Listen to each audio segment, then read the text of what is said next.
Bullets. Hello.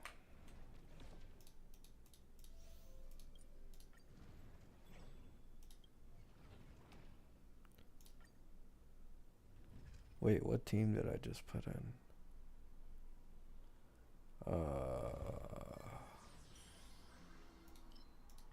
Is this Fei Xiao or my Herda?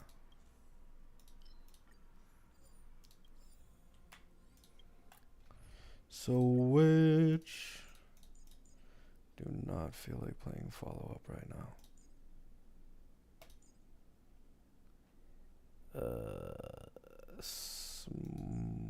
Yeah, Ling Sha.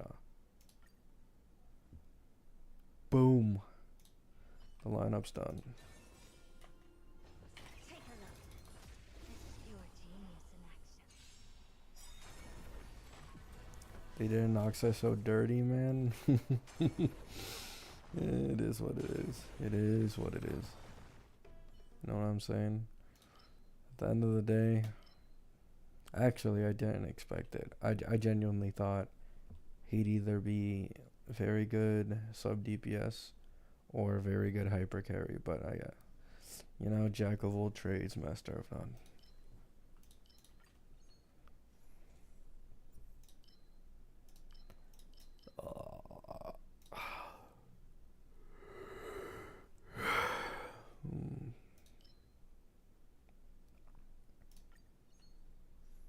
Oh wait, I didn't realize that's something I haven't gone before. Fuck. Would have just taken it.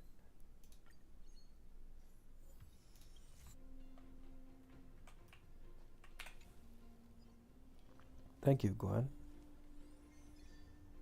It has been well.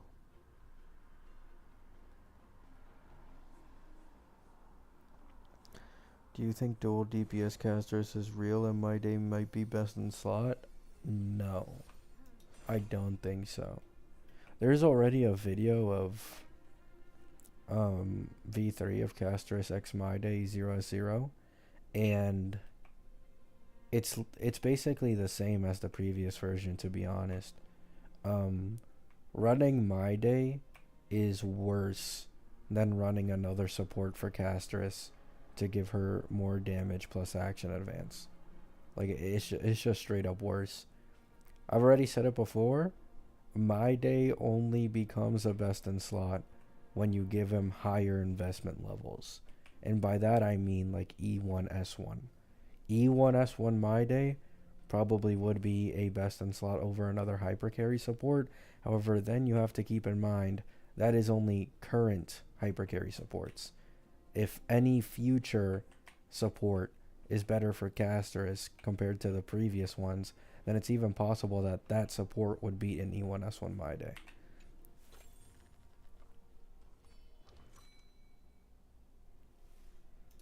Yeah, I don't think it's My Day. Like, I think the issue with My Day is that although Castris has fine buffs, they aren't enough to make up for losing the hyper carry buffer and action advance. Just isn't, right? So, I see some future possibilities. And this is going to be my own theory craft, right? HMC was introduced to the game in 2.2 and Fugue released in 2.7, which is 5 patches later. RMC was introduced in 3.0, and the next support unit that is supposed to be 5 patches later is Ceridra. So I see this going one of two ways. Either we have to go all the way to 3.7 for the Remembrance Emanator Cyrene to probably be a best in slot dual DPS with Castris, or we get 3.5. I think Ceridra is probably going to be a limited version of RMC.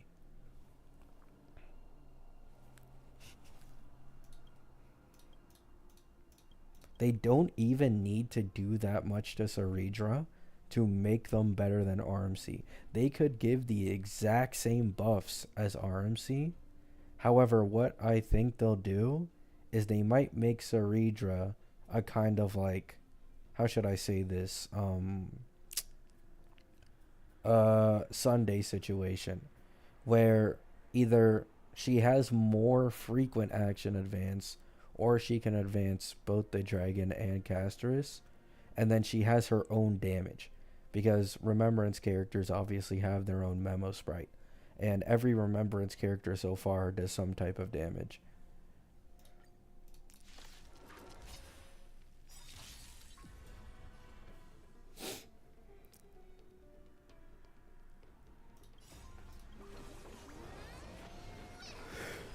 Phew! It is super late, but that's why I put short stream in the title. You know what I'm saying? That's why I put short stream. It's not going to be a long one. Enjoy it while you can. Thank you. Or she's just going to be a team-wide buffer. Yeah, she could also be a team-wide buffer, which could also make sense, right? Or no, that doesn't make sense. Sorry. It's actually almost guaranteed that she's going to be a hyper carry buffer. Because Hoyo has this trend of they release team buffer, and then after they release hyper carry buffer, and I don't think it's ever been broken. Ruan Mei team buffer, then Sparkle hyper carry buffer, then Robin team buffer, and then the next buffer we got was Sunday, I believe. So Sunday's hyper carry, and next we got Tribby, who was team buffer. So the next one should be hyper carry buffer. This is pure genius.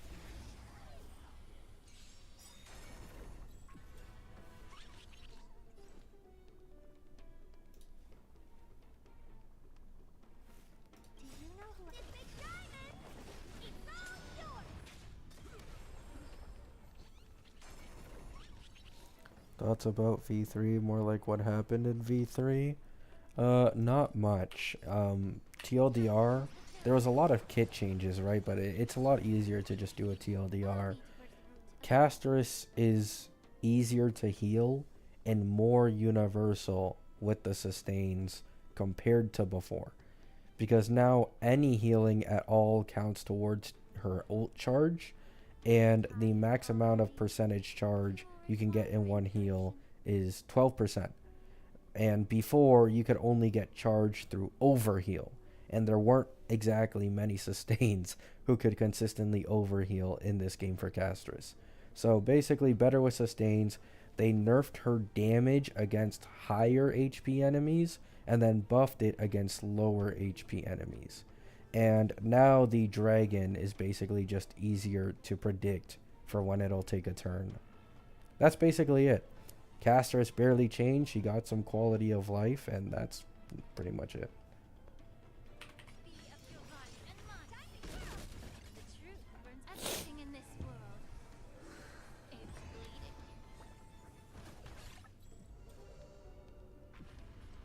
Curious, endless riddle. Nothing but a fall. Anoxa is still trash? Yeah. Yeah. To be honest, yeah. Open sesame. Glimpse the unknown. I think the only thing they need to do with Anoxa, put his E2 in his E0. Or in his base kit. That's all they have to do. That's literally it.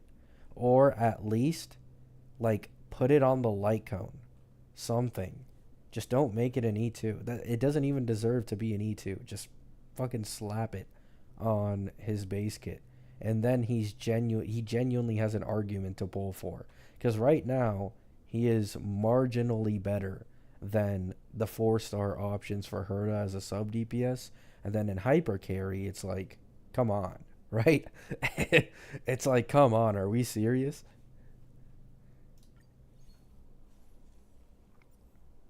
Are you sniffing and sneezing? Should you really be up late? Don't worry, guys. I'm not sick or anything. The reason I'm sniffing and sneezing is because I have my window open. And I live in Canada, so you can imagine, quite windy air. However, I'm fine with this because I really like the cold. I don't like being warm or hot, so I much prefer cold winds.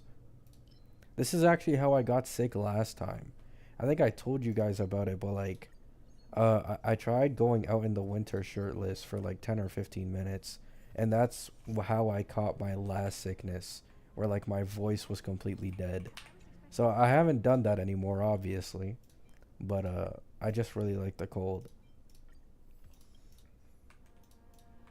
Take a look. Your genius in action. E2 and base kit would be pretty disrespectful to Silverwolf. The thing is, I don't think he can apply it. Like, as far as I understand from the E2, it only works when when he uses his technique that implants a weakness from like an ally on your team, if I remember correctly. Like, that's the only time it works, is that's the start of each wave. So like, I'm pretty sure this goes away the second a boss enters a second phase, or you're not in that first wave anymore. So I genuinely think it's fine.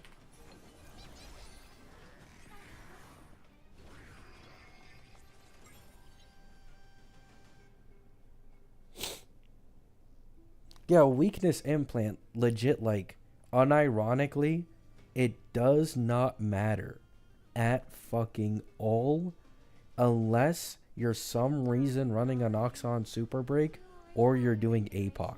That's it. Those are the only two situations where weakness implant that doesn't have any benefit, like res down as Silverwolf does, actually does anything. Never seen open sesame. Glimpsing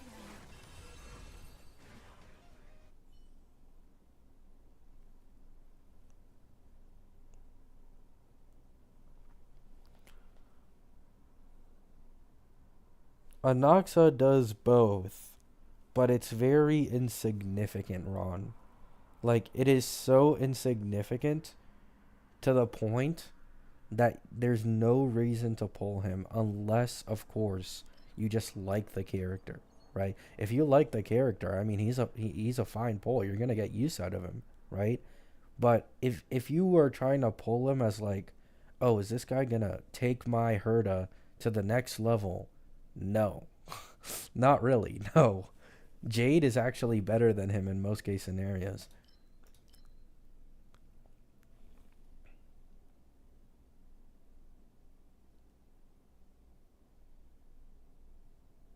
Yeah, I will say, like, in very specific scenarios, like single target or dual target, like Anoxa becomes significantly better than Jade and most other, options, because they're, what's it called? Like, he's bounce, right? So it's gonna stack multiple times.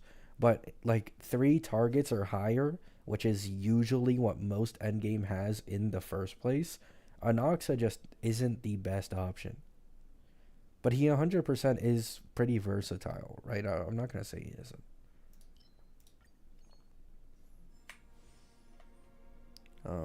Store. Just get me out of here already, man. I wish I could just speed run this.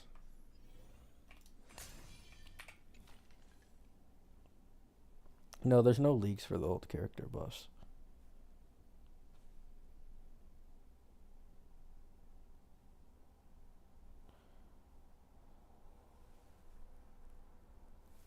I haven't seen anything for the old character buffs. Um, Give me this. Actually, give me all of this.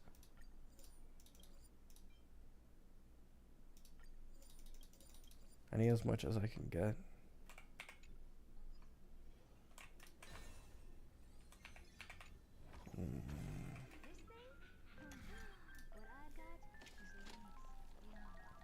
What do they gotta do? Male characters so dirty. Please don't ruin Phanon. I don't think they will ruin Phanon. Phanon is like a different story. Like, when you're a main character of the Honkai Star Rail story, like, you're usually not as. Especially someone as important to the Honkai Star Rail lore as Phanon. I don't think they'll fuck up Phanon. I think Phanon will probably be on the level of Castris, if not probably stronger. Especially now that it's seeming like Castris is being similar to like a Firefly situation, where you kind of want everyone on the team to do damage and support the main DPS at the exact same time. I do think he'll probably be stronger as a main DPS compared to Casters. However, I will say, if Saridra actually does end up being a best in slot for Casters, she's probably also going to be a best in slot for Phenon. So if you're pulling both of them, I don't know if I'd recommend that. That's the only thing that's a bit iffy.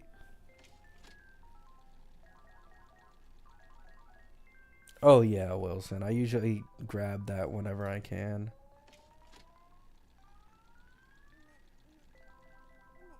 Are we serious? No rewards. Nice, nice. Absolutely lovely.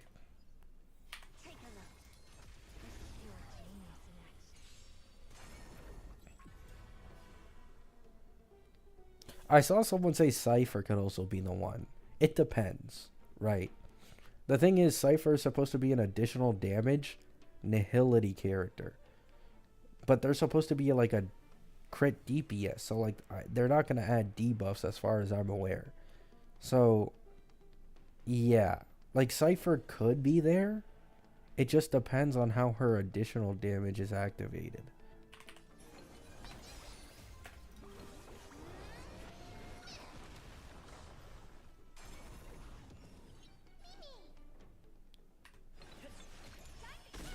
The thing is, it makes a lot more sense for Cypher to just end up getting her best in slot team 2 patches later with Heislands. Like, that just makes way more sense. But, I don't know. Maybe that could maybe happen.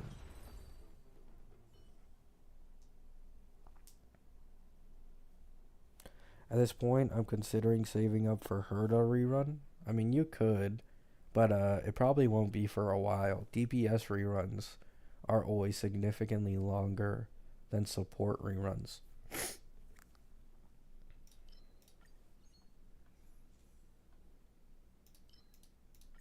Fuck, I should have just taken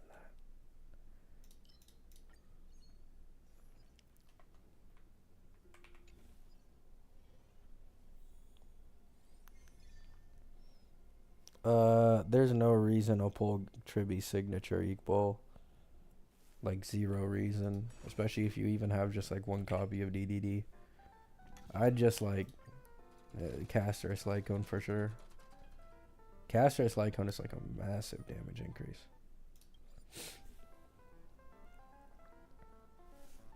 Yeah, I've already said this before as well. Like, by the time a DPS reruns, if they continue the pattern of every other, previous timeline, like, by the time they rerun, which is around, like, 6 to 7.5 months usually, so 4 to 5 patches, there's already, like, 1 or 2 DPSs that are stronger. Like, this always happens, man. Like, just look at Aggron. Aggron took 5 patches to rerun. She went from the most meta-breaking DPS in the game to an okay pull, but not at all recommended for free-to-plays. Like, the perspective of, like, a DPS's value completely changes in the future.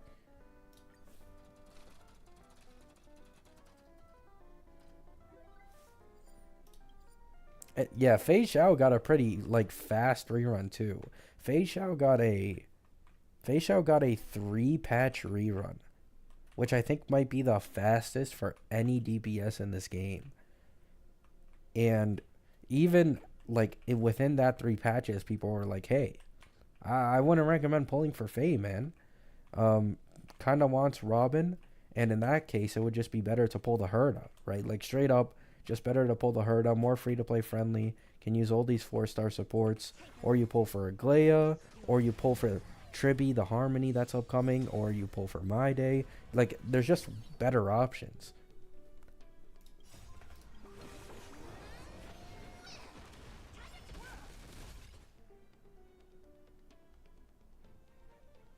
My days in 8 days, yeah.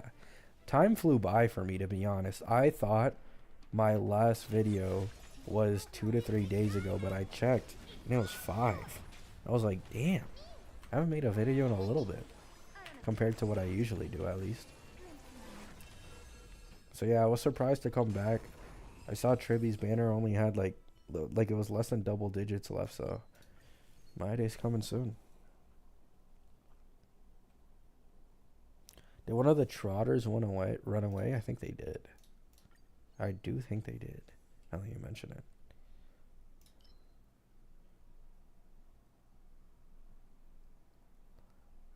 Ooh. Are they gonna add this to a support in the future? Because this could be broken. Like when a Memo Sprite take actions, all allies get some type of buff.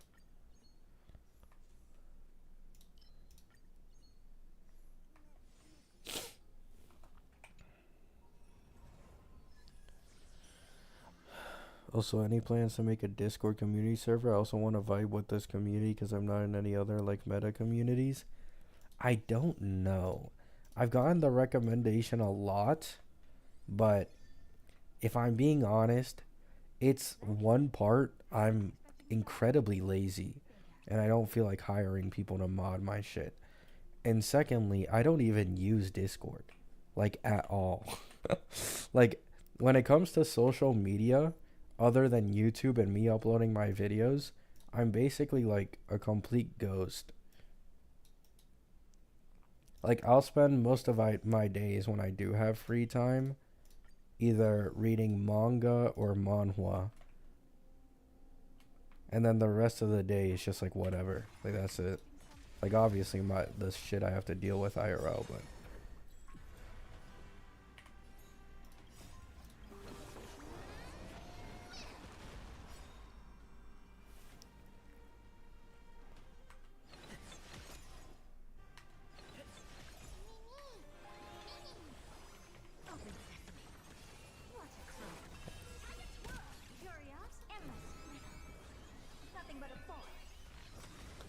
that's a bummer. Maybe when your channel has grown a bit more, maybe. I won't make any promises, right? I know a lot of people are looking forward to it, but I really can't make any promises because currently I have like zero intentions of making it. But if in the future somehow like I don't know, I end up getting blown out of proportion or some shit, maybe I'll do it for the people who just really want it. Huh? Oh, I already did the buff. I have memory loss. I don't even remember.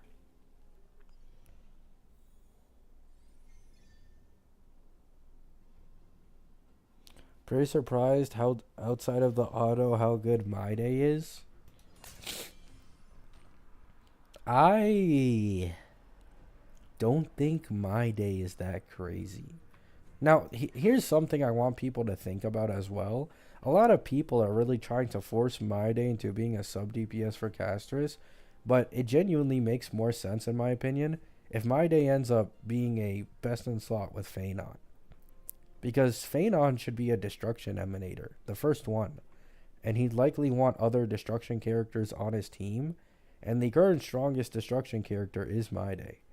So it just makes more sense. You know what I'm saying? Not to mention, My Day's 3.1. Fei Shao got reran in 3 patches. Phanon is 3 patches away from My Day. So it's very likely that My Day will rerun on Phanon's patch.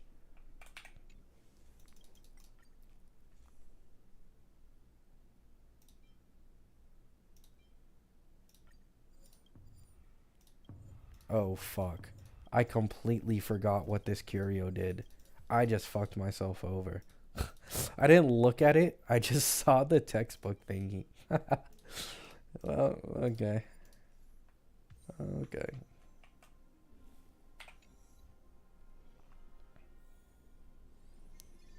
Massive lore leaks. It's not really a lore leak. Like, it's just not a lore leak. Because if you look at the trailer for Amphorius when Phanon is throwing the golden blood or the golden ichor or whatever on himself, it's basically a direct reference to Nanook and his golden blood.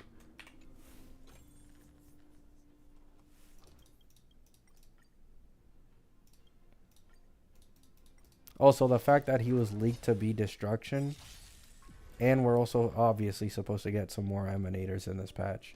The two that make the most sense are Cyrene plus, what's his name, Phanon.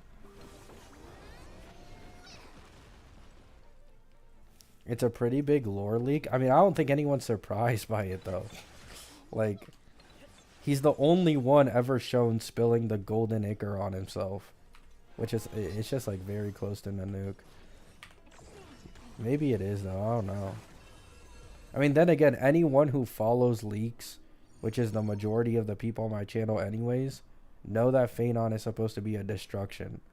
So that already basically confirms it anyways.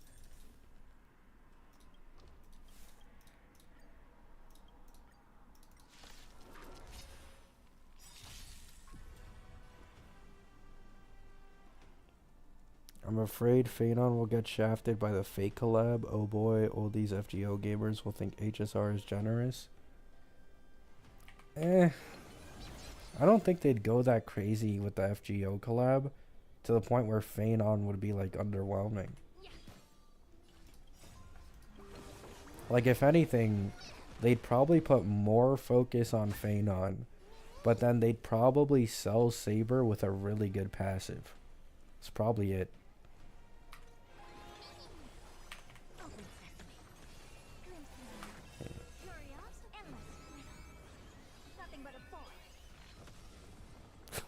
Nice, Wilson.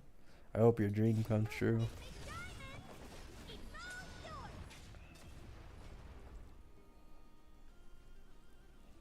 FGOs for millionaires. That game hates people. Everything in this world is bleeding. I don't think they'll change much in V4. V4 is almost always like... Okay, so Tribi was kind of an exception, right? I'm not gonna lie. I think if anyone's gonna get, like, an exception, like, massive kit change, it'd be a Noxa. I don't think it'd be Castris. I think Castris is kind of, like, at a point where it's very clear they don't want to make her a power creep main DPS, but, like, a good main DPS that isn't anything crazy compared to the other 3.x ones, but probably has synergy with other supports that as well do damage. Anoxa is the one who really badly needs a change to actually sell, if I'm being honest.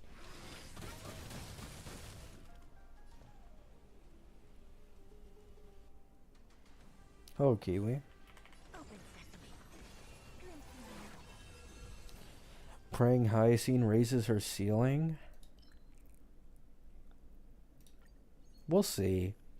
It depends on... I do think Hyacinth should be a speed scaler now. Like, there's probably a very high chance of that at this point. But...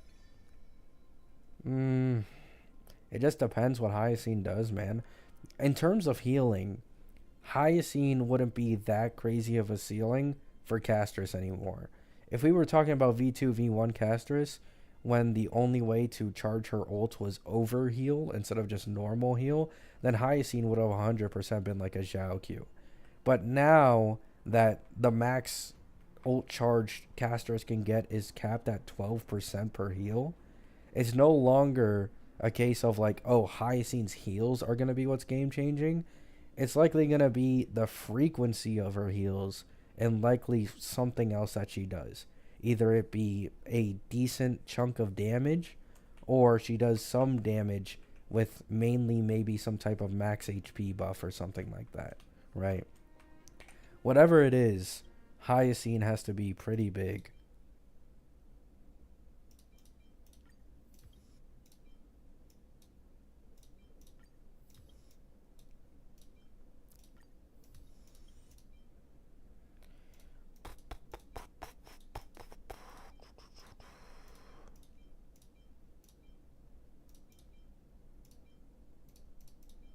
Gain. Whatever. I don't even know what I'm leveling up anymore.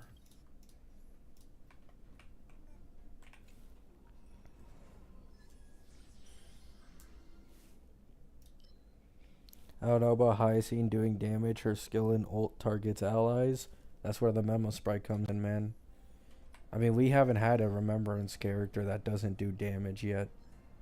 And I think RMC, basically being the Harmony equivalent and still being able to do damage, likely means Hyacine will also do damage.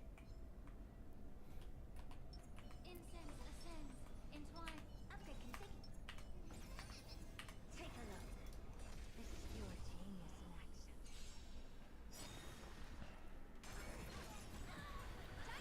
in action. Ugh.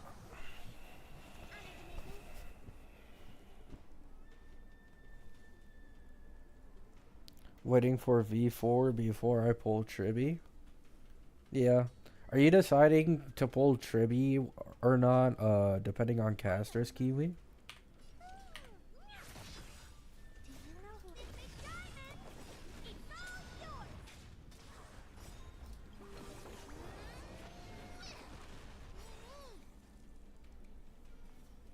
I don't think Castress will get a huge buff, guys.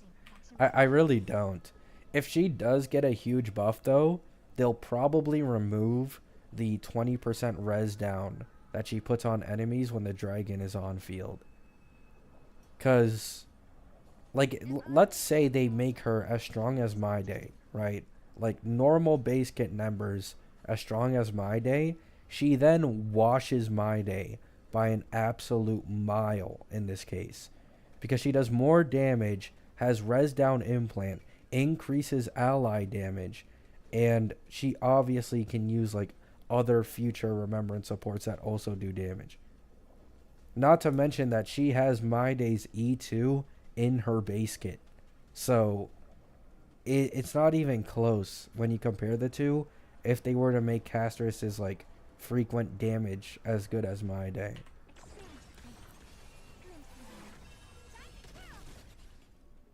Do you know who is this diamond? It's all yours. The truth, everything in this world is bleeding.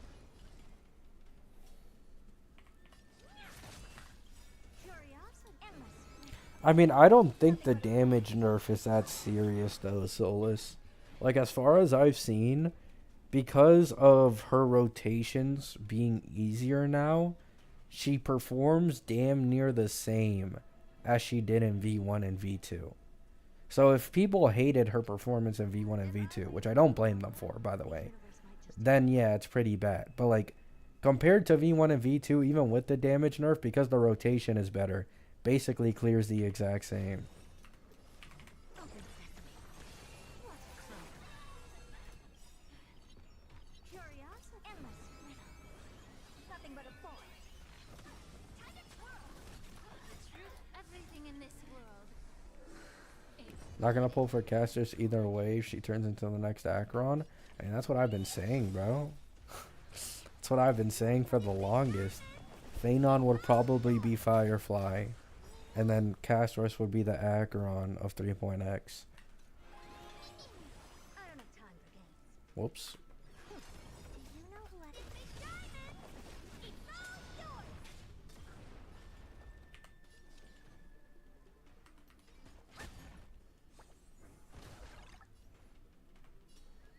Time to grow.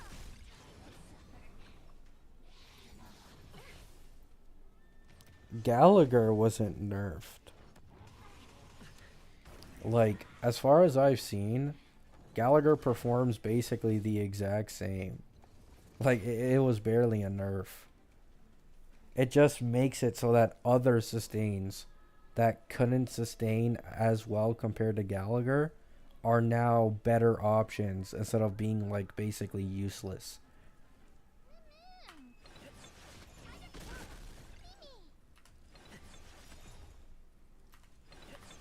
Curiosity, endless. Nothing but a forest. Time to grow. Open sesame. Glimpse me now.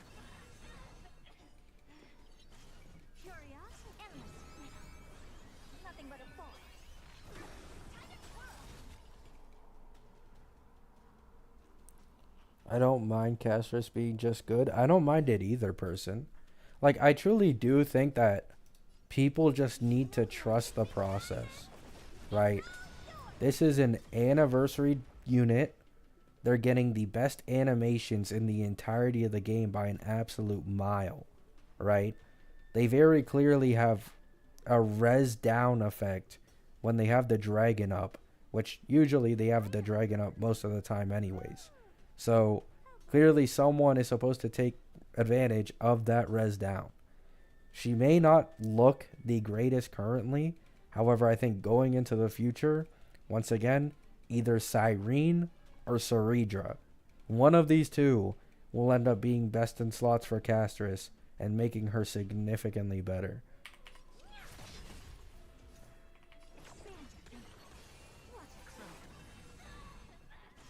Never seen perfection before. Open sesame.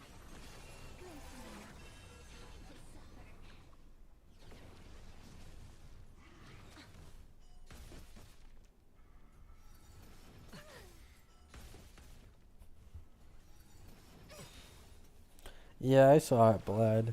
Houlet. I mean, I don't know if it's real. Like, how would that be real? But basically, apparently Houlet, when he goes into like this special state, in V2, he got like a 60% speed buff. But in V3, he got a 400% speed buff. Like, I feel like that has to be a mistranslation, no? Curious, endless riddle. Nothing but a force.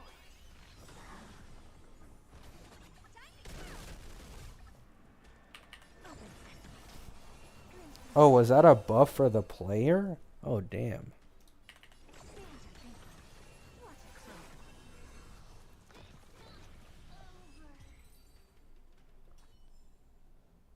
Amazing. But then again, it's me we're talking about. Her kid is overloaded with things that don't have purpose yet, like her breast teammates are not yet realized. Yeah, I think the exact same thing. And once again, I am mostly theory crafting here, but Zhao Q released 3 patches later as a best in slot for Acheron. Ceridra's in 3.5, supposed to be the first limited remembrance support in the game. And this is 3 patches after Castris' release. So I do think, I'll say this, I do think Ceridra will 100% be a best in slot for Phanon, because she's the patch after Phanon. However, I also think she'd be a best in slot for Castris at the exact same time. Like, it's going to be another Robin situation where Robin's obviously best in slot for follow-up attackers, but was also best in slot for everybody else in the game too. Or Sunday as well, right? Like, yes, they have their niche, but then they can also be taken advantage of by basically every other DPS in the game. So, I do think there's a good chance Ceridra ends up being a best in slot. And then after Ceridra, maybe like Cyrene. Because Cyrene will probably be an Emanator. A Remembrance one. So she'll probably want like other Remembrance characters on the team. The hustle and bustle of the world. Still so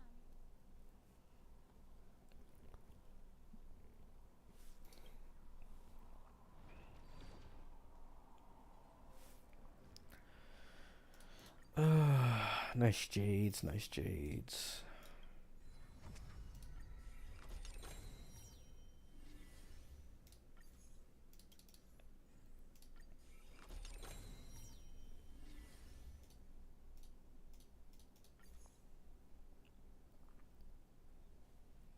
I mean, to be fair, person, I think like if we were to use Castris's current performance and assuming she doesn't get any future other best in slot, like it's pretty bad, right? Like Castris currently is weaker than the entirety of the new 3.x DPS cast, and she's even arguably like weaker than Fei Xiao in some scenarios. So we're looking at like a 2.x level DPS and a meta of 3.x DPSs that are already like noticeably stronger, right? But I do think it's like, you kind of have to look to the future a bit. She very clearly has damage supportive capabilities, We get a future remembrance support that can do damage and support similar to Tribby, and all of a sudden she's like the strongest in the game alongside Hyacine, right? Like it's one of those things that you just kind of have to trust the time. This is different to an Acheron situation, I will say, because Acheron dropped as the strongest DPS, then got buffed with Jiaoqiu even further later on. But I think Castrus's case is kind of showing that they've probably learned from Acheron, and they're trying to slow the power creep a bit. So they didn't drop Castrus as this power creep, absolute DPS that just shits on everyone else, but instead a good, solid DPS that isn't too crazy, but will end up becoming the strongest in the future with best in slot teammates.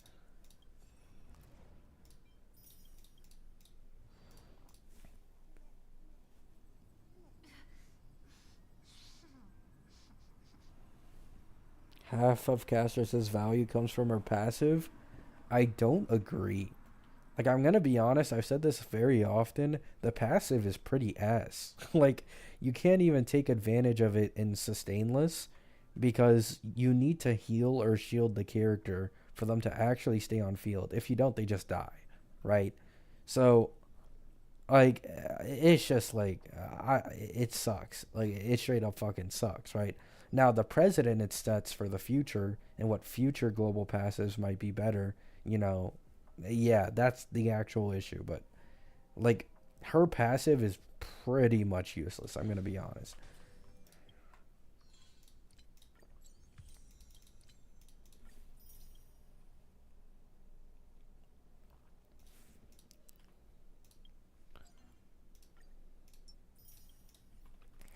Um,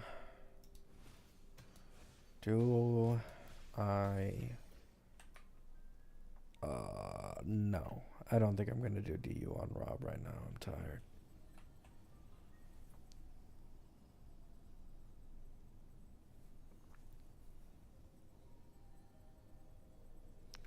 The global passive is not that high. People are over exaggerating. Oh yeah.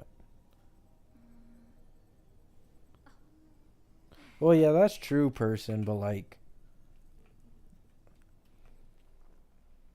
the problem is when you just don't want to pull for a character who has a godly passive. Like right now, it doesn't matter. But the problem is this game is known for power creep in all areas. Light cone, Eidolon, characters, everything, right? So, once again, the problem is what it sets for the future, right? Like imagine, let's say outside of you not pulling a character, imagine you pull a character, let's say Castrus, right? She gives you that revive, but it's pretty mid.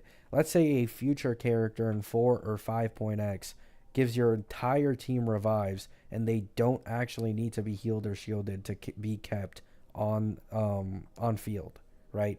Then the reason you pulled Castrus for the passive goes out the fucking window because it's complete garbage compared to that new passive. Like that's what people are scared of. Passive power creep that genuinely affects the endgame scaling. Not to mention that passives stack, right? People need to keep this in mind. Passives stack.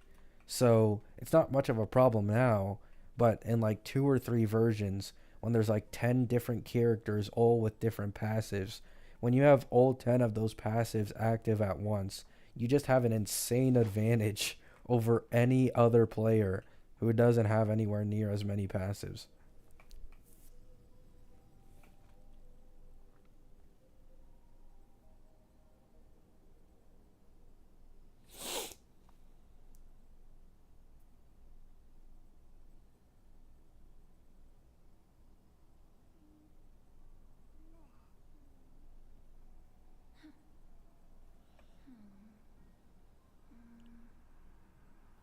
I think there's only one passive in the entirety of this game that I think should genuinely be added to a character. So, in my opinion, this should probably be an anniversary patch so that even free to plays could guarantee this character. It should be a character who somehow increases your jades every single patch.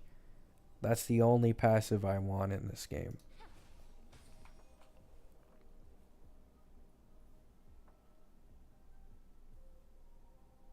Or skip button, but obviously that would never happen. It would have to be something that like genuinely affects the game, like outside of story and, you know, your ability to either pull characters or use characters.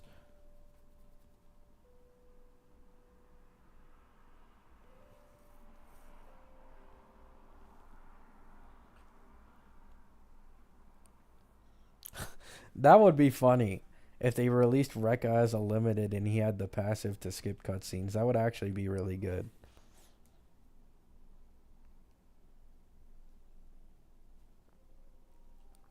Oh, 100% Kiwi. I've already seen it, Kiwi. I've already seen it.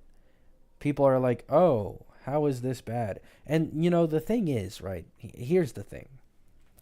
This game, at the end of the day, targets the casuals who don't really care about playing endgame and probably almost never farm relics, never do shit with their account, right? And they go on just to have fun and enjoy it every once in a while. And that's completely fine, right? But the sad truth is that is the majority of the player base.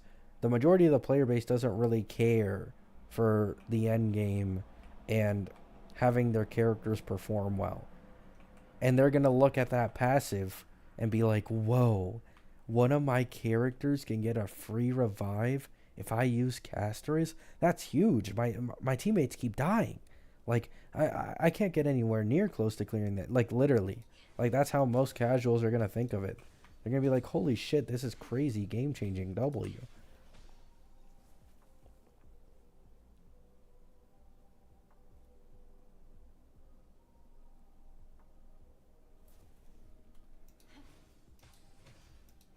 Oh yeah, I agree. Like if I don't like a character, even if they do have a passive, I'm just not pulling on them. Cuz like here's the thing, right?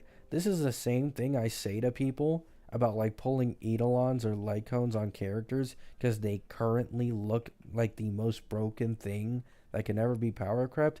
The exact same thing will apply to passives. Like in all reality, like passives will probably get stronger and stronger as time goes on. So if you don't pull one character who has a half decent passive, then you're just going to have those jades for a future character with an even stronger passive. It doesn't really make any difference.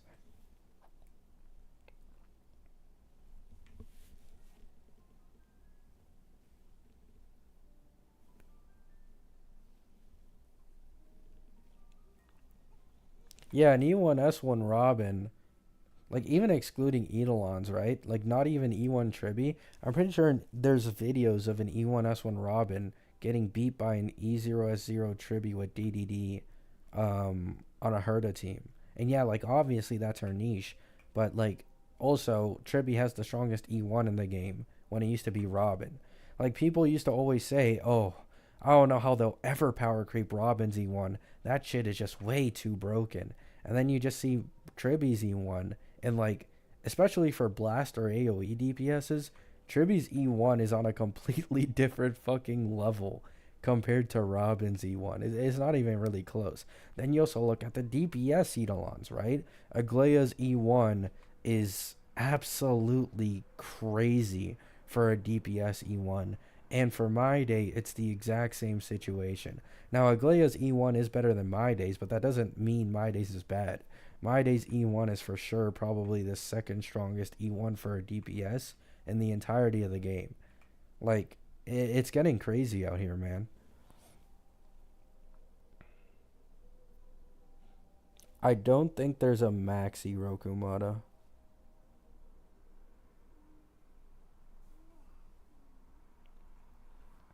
That would be nice, Solus.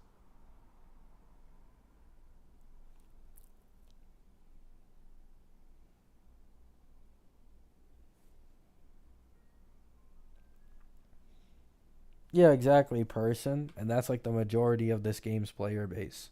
Like, the majority of this game's player base, I'm going to be honest with you guys, right? This is a gotcha game at the end of the day. The majority of this game's player base people do not watch the Hoyo CCs, maybe a few, but the majority of people just aren't going to go to YouTube and look for a full guide on a new character, right? They're probably going to see that the character is either on the live stream or just released in the game or through the playing the story quest. They're going to pull them. They're going to give them half-assed relics, have a little fun with them in the story and gameplay here and there, and they're just going to stop playing the game after that until the next character that interests them. You know what I'm saying? Like, the majority of people don't do dailies every day. They don't do they don't maximize their jades. Like, they spend money usually, right? Casual spends money because they're busy in the day, and they spend it on whatever they like. Probably it.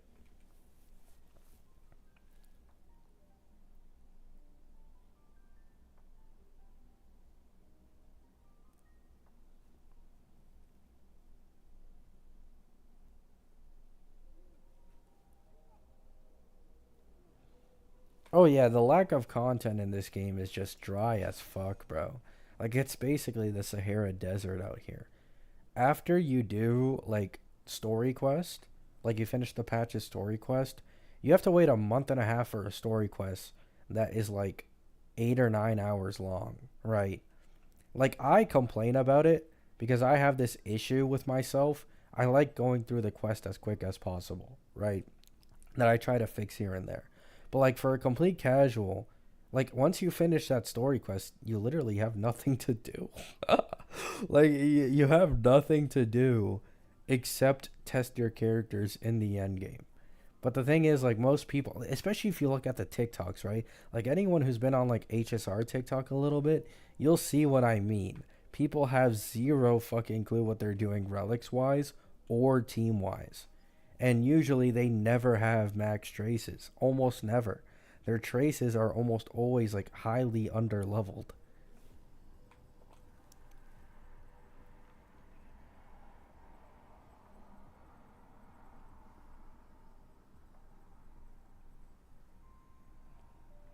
No, Lourdes, I'm 100% confident in saying that the majority of this game's player base is casual. I'm 100% confident in saying that shit. I could be wrong, but like, after seeing what I've seen on like TikTok, the fact that this game's player base is massively larger than the views that most Gacha CCs get. Like, Pokey is basically the epitome of current HSR content creators in terms of like viewership and all that stuff. And even he only gets like a fraction of the views compared to the amount of people who actually play this game. So it's a very small margin of people who actually have bothered to learn how to play this game at all.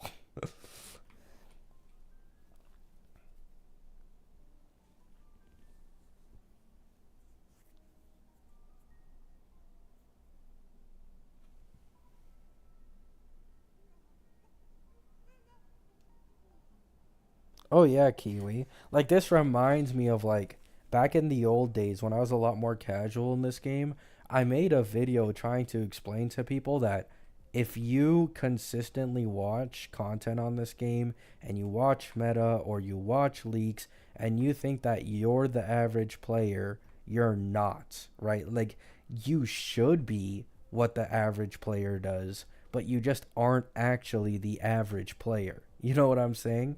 Like, people are talking to me about having average relics, and then every single relic they have on their DPS has like old double crit and 2 to 3 crit rolls in every single one. Like, 2 crit rolls on every single piece is usually average, right? Like, if you look to me for advice, I consider that average.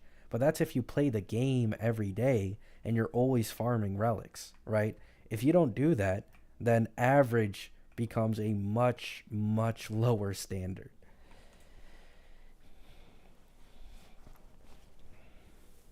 Like, you have to keep in mind, like, do you guys not remember the Aventurine boss controversy? There was even some people complaining about Nikador. I believe in like the 3.0 or 3. No, it was the 3.0 story quest. Like, people were dying against the Nikador story boss somehow. Like, and like, they ended up nerfing the bosses to make it easier on the players. And then in 3.0, They introduced that new mode that just makes story boss fights a lot easier. Like, they very clearly did that for a reason, right?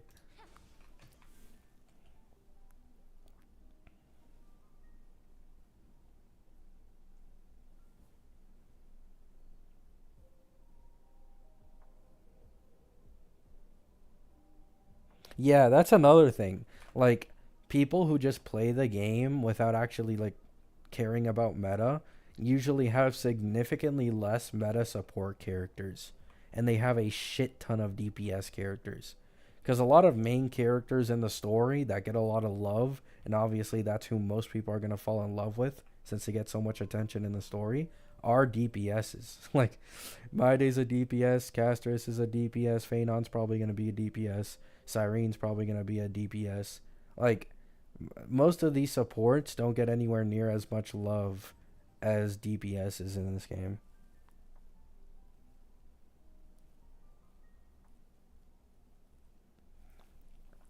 I mean, that's the same thing, Solus. Like, they made Acheron that way on purpose so that you'd have a reason to pull for her E2. It's basically it, man.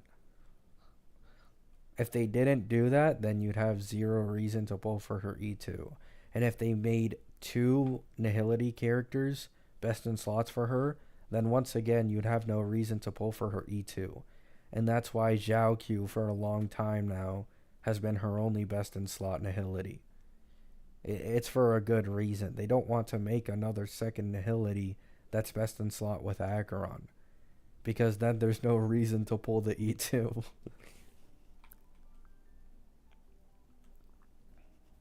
I love Fun Button.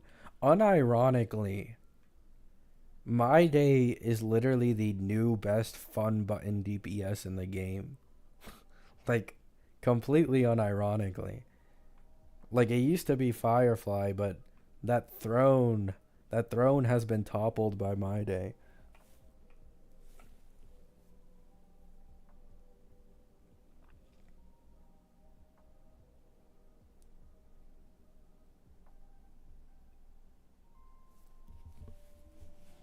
Sunday might be better than Pela, actually. She is. I'm pretty sure Robin is also better. Like, using a Harmony is usually better than using, Pela, even at E0. Like, using a Harmony usually makes up for the damage loss, anyways. Plus the action advance as well. You know what I'm saying? So, yeah.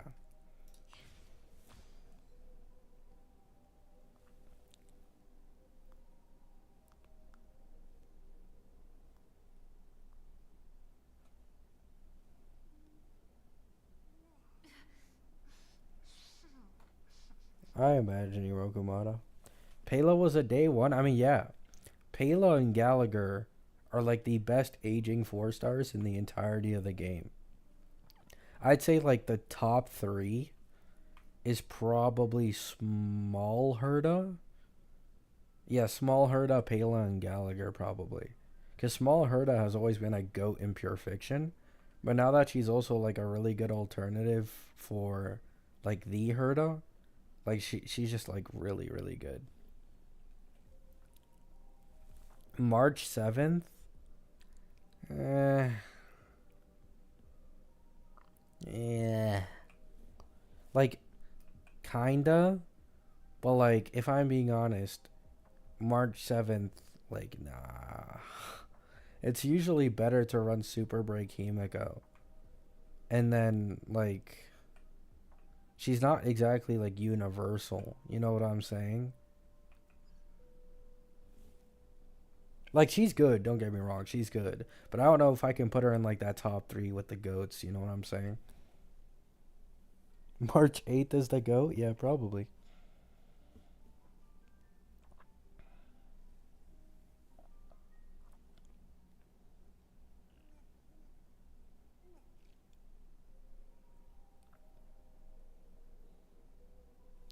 I mean, I don't think it's that bad, Lourdes.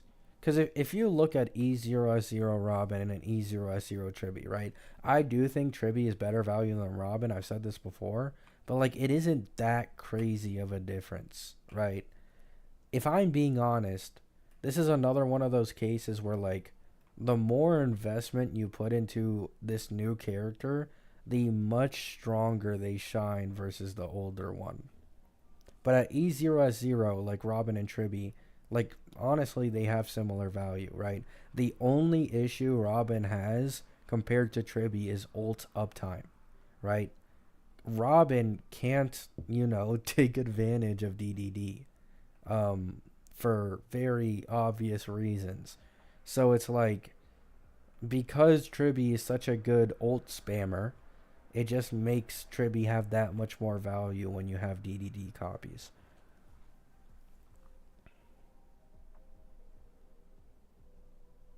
Yeah, like not having like this is even without Lycone. Because of the changes they made to Tribby, without Lycone, she can also have 100% ult uptime at E0. The only time where I think her ult uptime would probably be an issue is in like very low target scenarios. That's basically it. Like you might miss maybe like you might have a one turn downtime, maybe, but that's like it.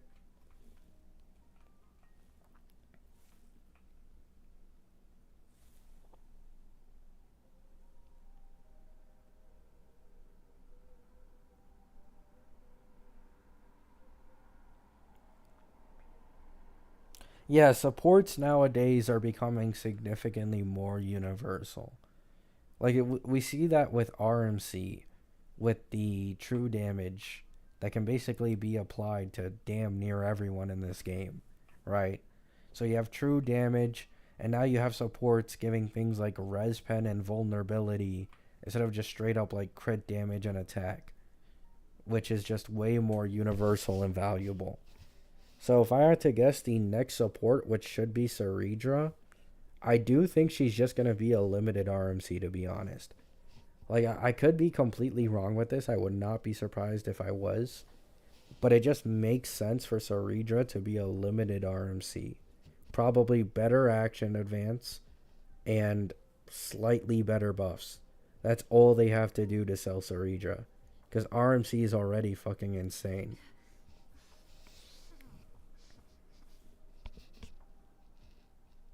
Hyacine is our next support. I mean, she's more of a sustain. And she's going to be a lot more niche. By support, I mean like genuine support. Not like sustain or anything like that, but like more similar to harmonies.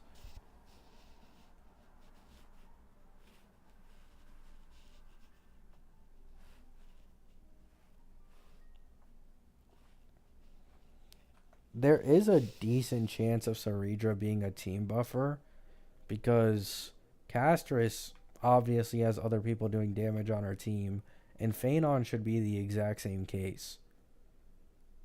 Because he's probably going to want other destruction characters on his team.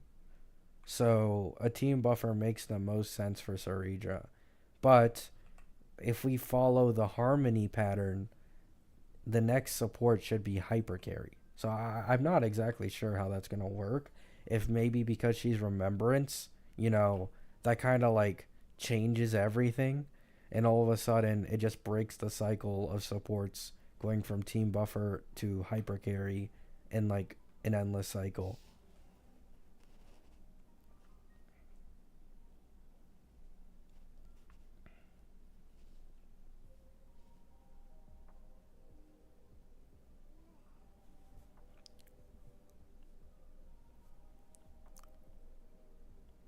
Sunday power creep? Who's Saridra? Yeah. I mean, probably. It wouldn't be surprising. Because Saridra's supposed to be 3.5. Sunday was in 2.7. So this is like 6 patches later. And this is a. It's not the same, but it's pretty close to how long it took Sparkle to get power crept by Sunday. Sparkle released in 2.0. Sunday was 2.7, which is 7 patches later.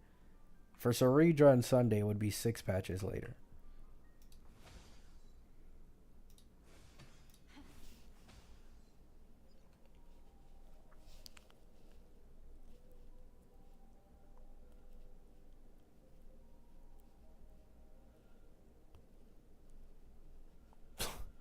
Nice, Kiwi.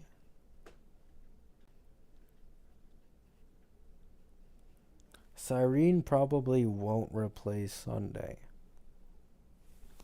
The leakers, there was one leak that I think you're talking about where they said Cyrene would be similar to Sunday. However, after this leak, we got more information from the leakers that they did not mean Cyrene would be a support. And that if anything, Cyrene is supposed to get her own 4-star support for her somewhere around her banner, meaning she wouldn't be a support herself, she'd be a damage dealer. It's a lot more likely that Cyrene is probably a Remembrance Emanator and benefits from other Remembrance teammates, just like every other Emanator.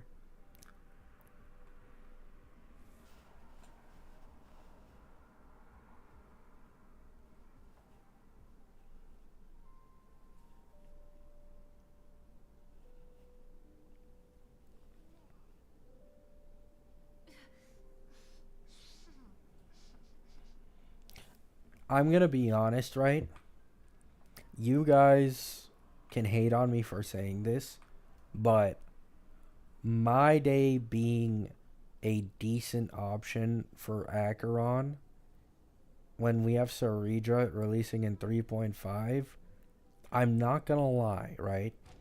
It does remind me of people pulling for Silverwolf for Acheron just for Zhao to release in 2.4. Hey, I could be completely wrong on this, but it is very fucking similar. I just don't see my day being stuck to a Castrus team. There's actually a higher chance that he's stuck to a Phanon team, if anything. Because he's currently the strongest destruction in the game. And if Phanon does end up being a destruction emanator, then my day would probably be his best partner.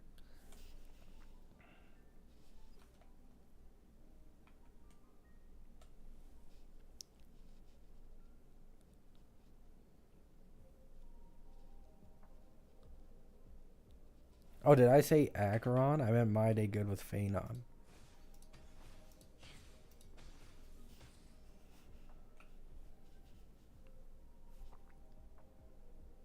My bad, guys. My brain is on autopilot currently. I'm a bit sleepy.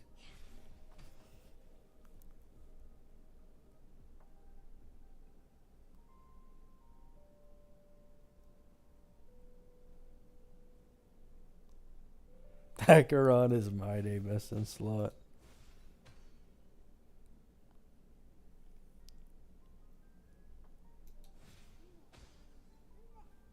You mean Castrus?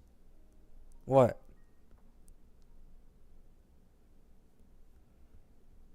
No, I meant to say my day was gonna be a best in slot. Like there's what I meant to say is my day has a higher chance of being best in slot for Phanon compared to Castrus.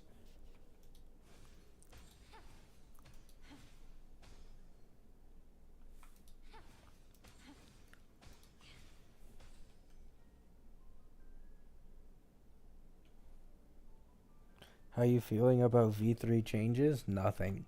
Barely anything changed in terms of actual performance. Basically the exact same characters from V2, just better quality of life.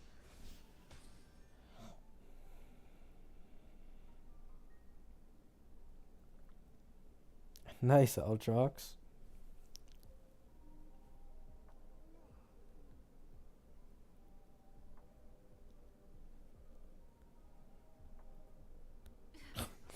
Maybe, Wilson. It could, like, it genuinely, it makes sense. Like, I don't see how else it would work. Every single emanator works with other people of their own path. It just makes sense and it lines up with a rerun. Like, perfectly.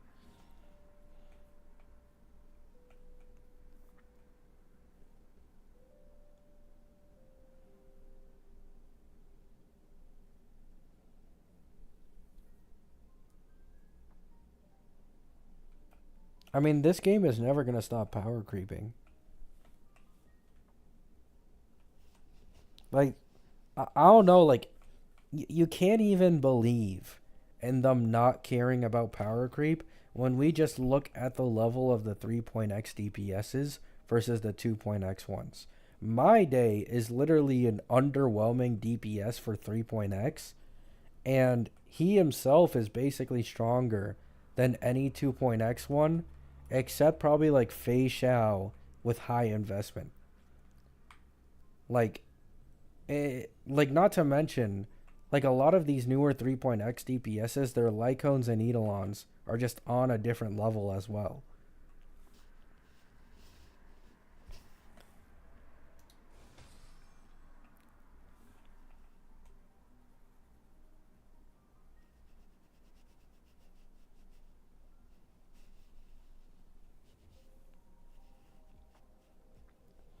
Yeah, the global passive is 100% not going anywhere. I'm going to be completely honest with you guys.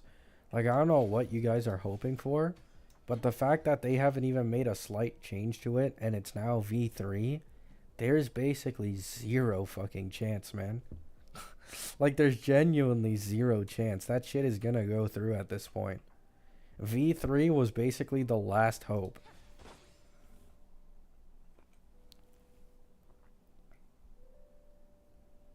Like in V2, they literally added on to the global passive. So by that point, in my opinion, I already lost hope. I thought it was pretty obvious.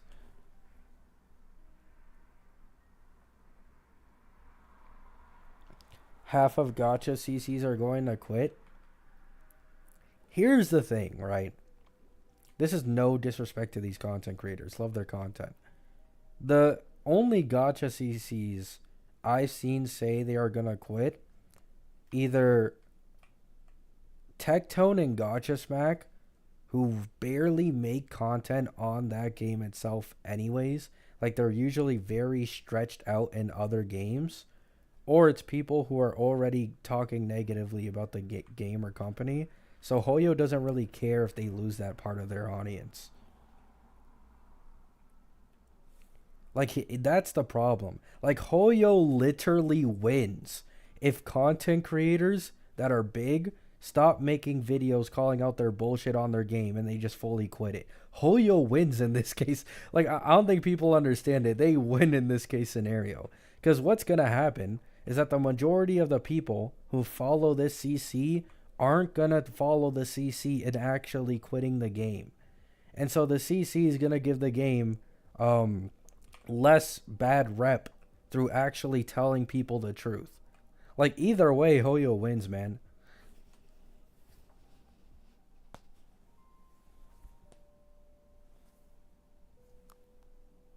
Best harmony with Castris? Probably. I actually don't know. I want to wait for more gameplays, but like, I'm gonna be honest. A lot of people have been shitting on Sunday, but I swear to God, like, I've seen so many showcases at this point. Tribby and RMC and Tribby or Sunday and RMC versus Tribby and RMC is incredible. Like, they cleared the exact same. In every showcase I've seen, they cleared the exact same. So it's really hard to tell.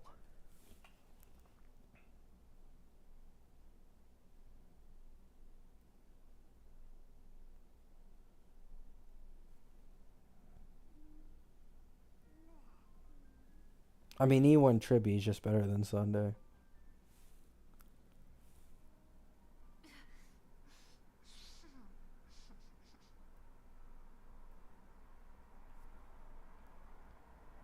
I don't think it's meta to hate on the game.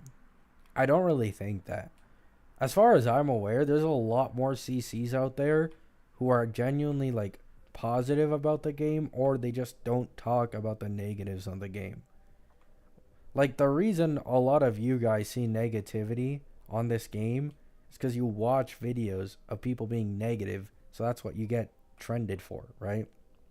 Like, people said the same thing to me. They're like, oh, why don't you quit the game whenever you criticize it? Like, bro, I love the game. That's why I'm criticizing it. I want it to be better. You know what I'm saying?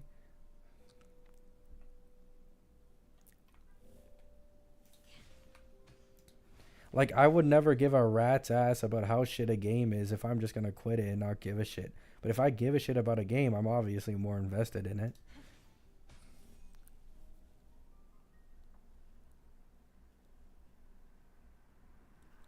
Also, I'd like to say this right now. There is a reason why this game is being hated on, right? Like, there is a reason why this game was basically glazed to be way better than Genshin, because it was at the beginning of its release. However, over time, and with Hoyo putting more of their focus on ZZZ, you can instantly see everything turn. And the thing is, now ZZZ players are laughing at HSR and Genshin players, but guess what? Guess what's going to happen when the next new Hoyo game releases? ZZZ is going to get less focus, and then it's going to be, oh, ZZZ, oh, ZZZ's ass. Like, ZZZ can never. Like, I don't know what people expect, man. It's just an endless cycle with Hoyo. They just treat their new games better than their old ones.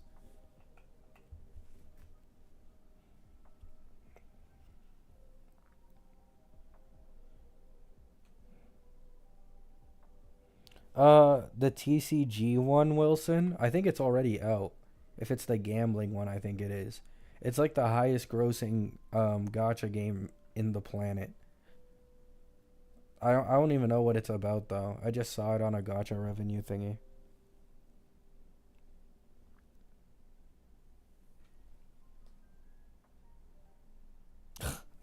Nice, Wilson. I just read your earlier comment.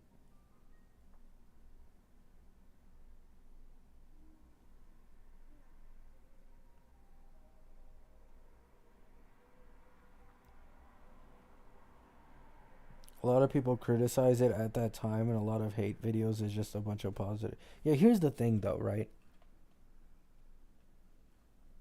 I never see people complain about toxic positivity, like almost ever, right? But the second someone criticizes the game, a lot of people complain about it.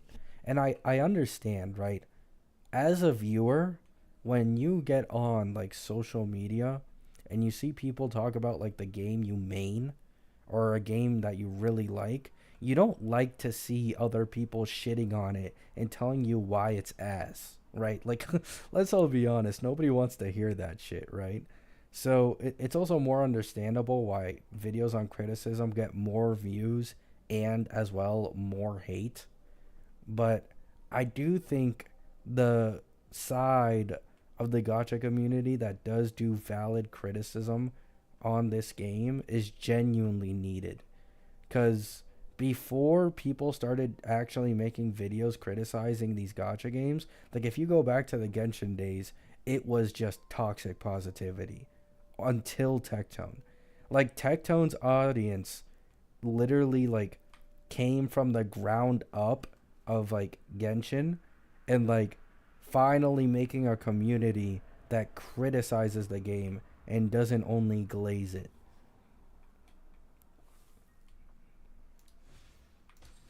Now, yes, this has led to a lot of Tectone's followers, taking it to extremes and just shitting on every gacha game, right?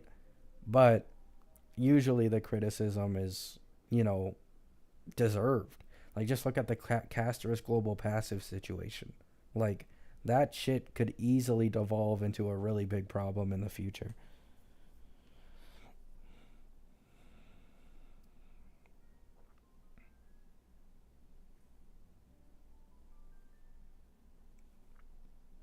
Yeah, I mean, I don't like watching Tectone either, right? But here's the thing. I'm not going to sit here and act like Tectone hasn't made a difference, right? He 100% makes a difference, whether it doesn't matter even if it's like not absolutely massive to like absolutely kill a game's revenue, right?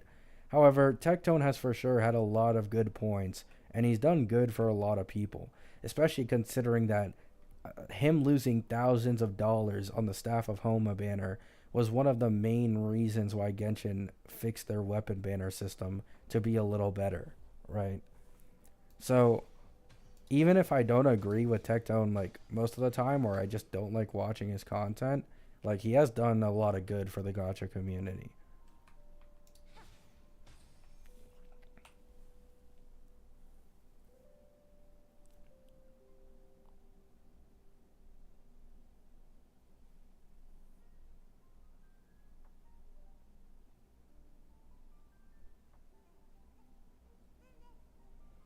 So you know people criticize Hoyo are called Kurobots. Yeah, I used to be called a Kurobot as well, by the way. Like, I used to be called a Kurobot because Wuwa used to be my favorite game, like all the time. And it's like, brother, like I don't even play Wuwa anymore, man. Like I can admit Wuwa's a better game than HSR, but like I just don't play Wuwa because HSR is more convenient and I like the character designs more. You know what I'm saying? But you get called like the Gacha Wars is genuinely the dumbest shit ever. Like it's literally just Xbox versus PlayStation, PC versus console, Nintendo versus whatever the fuck else, right? Like it's always these pointless ass arguments that go absolutely nowhere, just glazing their favorite company that doesn't give a shit about them. Like,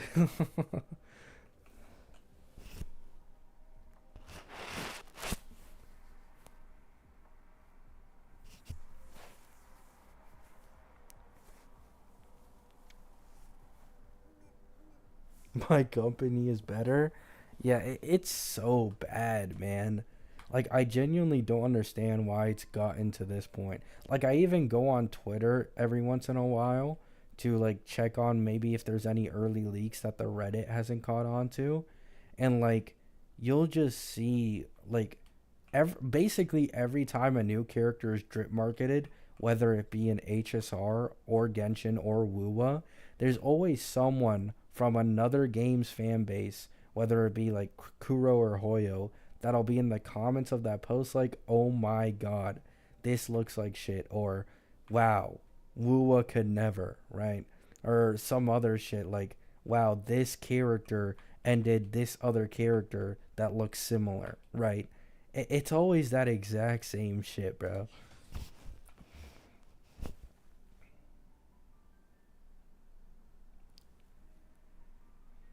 Nah, blood. Unfortunately, not.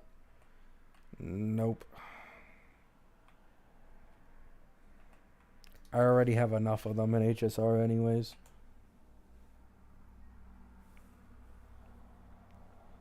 Company should be the only one getting praised. Oh my god, man. Yeah, like I. The thing is, right? I do have to admire Tectone and Pokey here. I would not be able to, what's it called? Like taking the hate from talking about controversial topics, I'd probably be able to take it, but I'd probably feel like addressing it every single video. Like, I absolutely hate getting hate. Like, I usually try my best to keep my emotions in control no matter what. Like, I have to remind myself, but, like, damn. Like, there is some shit on here that, like, I couldn't imagine, bro.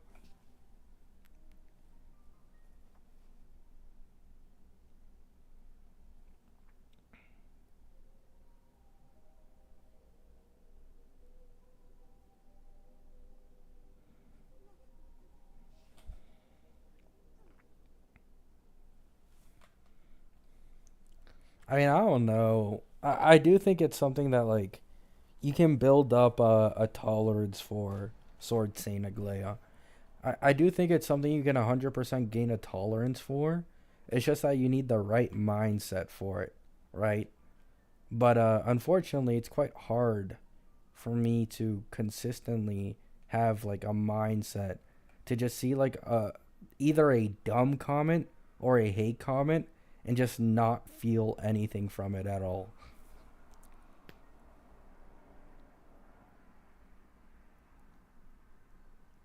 Yeah, like that's another thing. Like I'm pretty sure Tectone's gone on record multiple times. Like he consistently gets death threats, and I'm pretty sure at one point, like Mr. Pokey apparently revealed like on stream. Like I was watching this. Apparently, There was someone trying to dox Pokey. Like I don't know for what, but someone was actively trying to dox Pokey.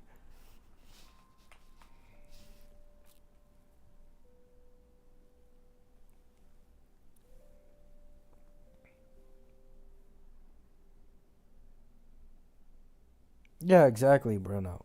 Like I've gone to the point where like React content, it doesn't hit the same as it used to, not gonna lie. I think it's because I used to be a kid and I was more gullible, so I genuinely like fully believe in React content that was like very over dramatic. But I feel like the older you get, like it, it's just a little cringe, you know. That's a little. Maybe this is just something personal for me, but when you see someone like very overly dramatic for something, and you can easily tell that they're doing it on purpose for like a hyped reaction, like it's very hard for me to not cringe or get secondhand embarrassment.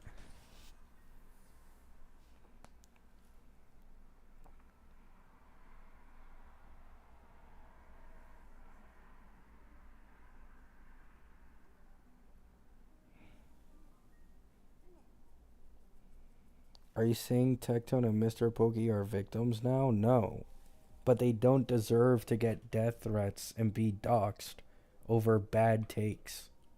It's just my opinion. Like, if some of them, like, I don't know, got outed for being an absolute weirdo, then sure. But, like, neither of them have done that. All they've done is give occasionally shitty takes. And that's it. That doesn't deserve getting yourself doxxed or getting sent death threats, like, every single day. Like, at all.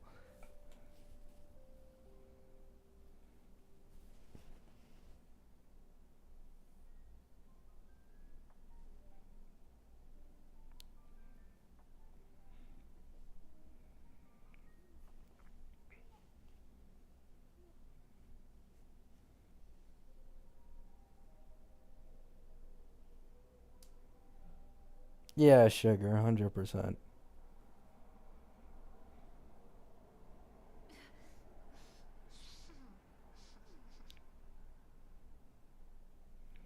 Will you ever go to sleep? I kind of forgot about it talking to you guys. I'll talk a little bit more, you know, just a bit more for you guys. Then I'll go to sleep.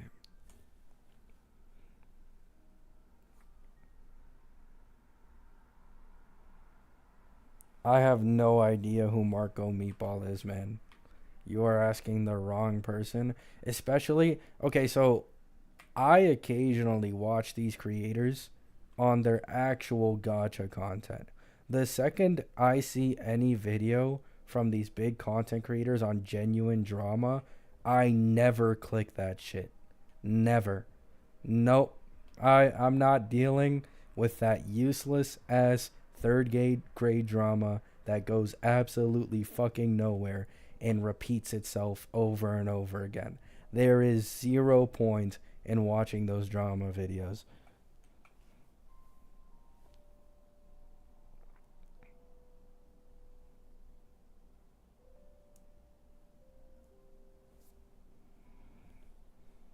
Exactly, Wilson, exactly.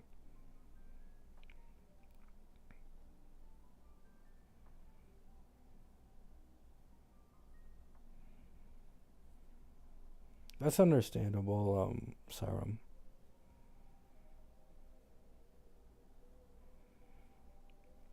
Oh, he's the opera singer who reacted to High 3 songs? Oh, I think I know what guy you guys are talking about. I think I watched like two or three videos from that guy like a while ago. I don't know why there'd be drama around that though, but I don't really want to know to be honest.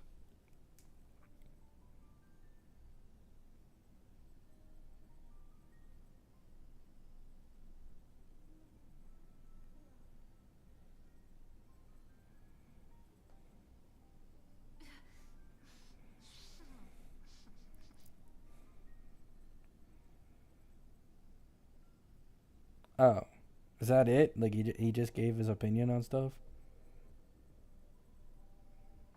Why do I feel like Gabby had an experience with a pick me girl who got him suspended or something?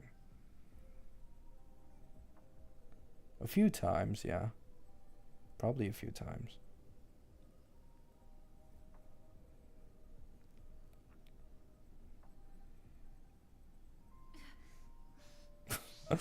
Thanks, Kiwi. Yeah, I mean, like, I really have to recommend to people, like, please stay away from those drama videos. I mean, if you really, like, eat up those drama videos, or let's say, like, you pulled the old classic that I used to do, right?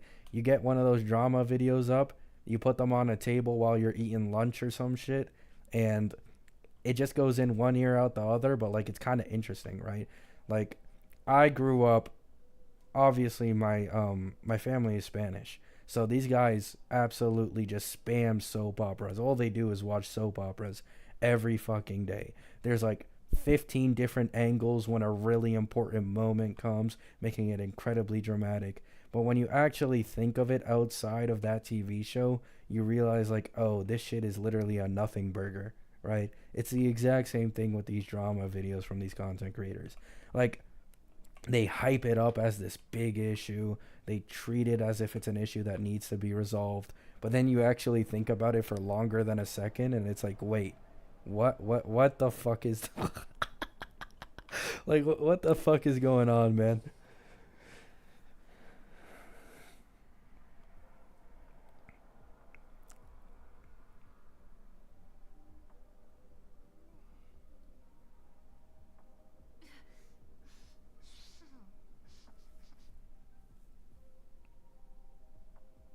Wait, there's a don't recommend option on YouTube. I didn't even know that.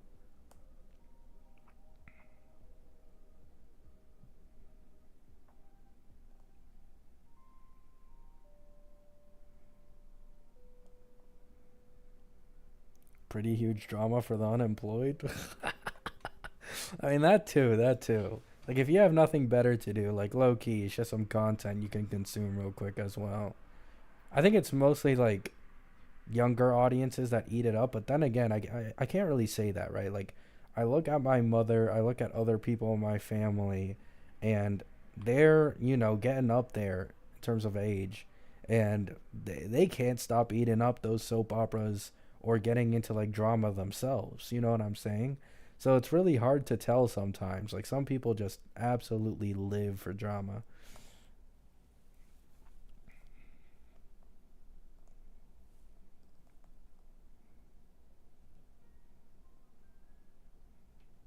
Gotcha content is truly lame. The thing is, okay, so I do think, and this isn't a mistake, right? Like, this is 100% something that people should have realized. Most gotcha content creators are selling their personalities in most cases, right? Like, yes, they're usually connected to a game or two or a genre, like Tectone is with gotchas or Mr. Pokey is with gotchas and other content creators. But like, the main appeal of most, especially most of the top content creators in this space, is 100% their personality and what they can add to a video, right? Like, for example, this is why Brax is absolutely huge. Is Brax the smartest HSR meta analyzer? No, right? However, his videos are fun as fuck to consume. He's funny, he has really good editing, and he at least has an idea of what he's talking about. And that's enough to just make him an incredibly lovable person, right? So I do think like the better your personality is or the funnier you are, the easier it is to be a gotcha content creator. Most gotcha content creators aren't exactly ran off of like what they offer you in terms of like knowledge. You know what I'm saying?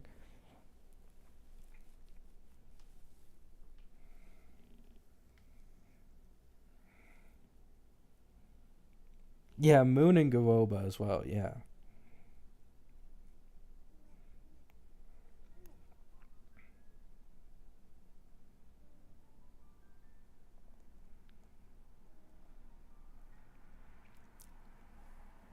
Box 2, I genuinely don't know if he pretends to be bad or if he is that bad.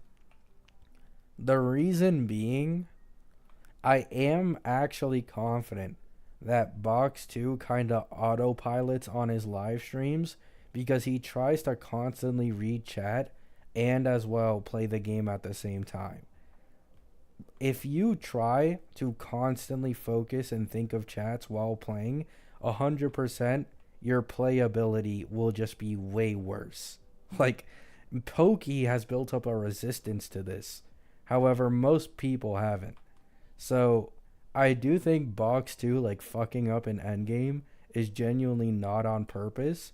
And he just doesn't think fast enough for both things to be comprehended in his mind quick enough. Yeah, he doesn't take it seriously anyways.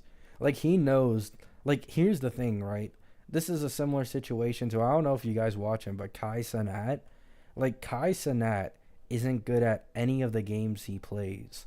But because of that, it makes it a million times more entertaining to watch, right? Because you're watching someone die and lose over and over and over again.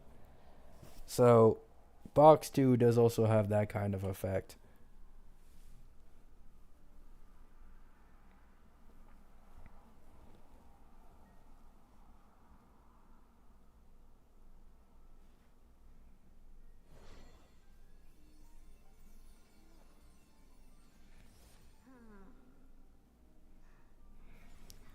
Mm.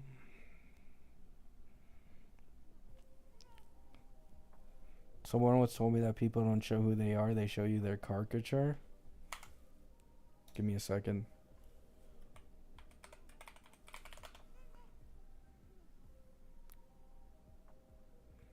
Oh yeah, I agree. I agree. By the way, I didn't have to search up that word.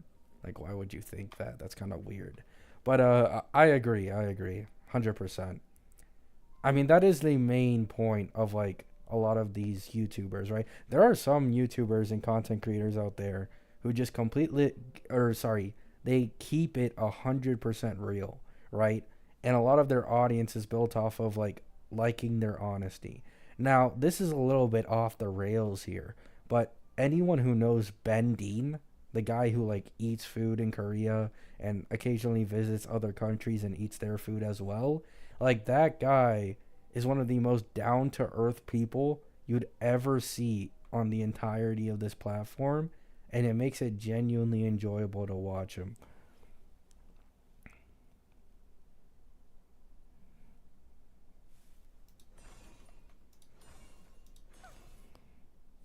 So, but I will say, like, the majority of people, 100%, they're putting on, like, a persona. You know what I'm saying? Me personally, because I don't make any money off my videos, I have zero fucking reason to keep up a persona, man. Fuck that shit. If I don't feel good about HSR, it's getting a video of me calling it the worst game in the world, right? Absolute fucking dog shit, right? I'm pretty much unfiltered for the most part.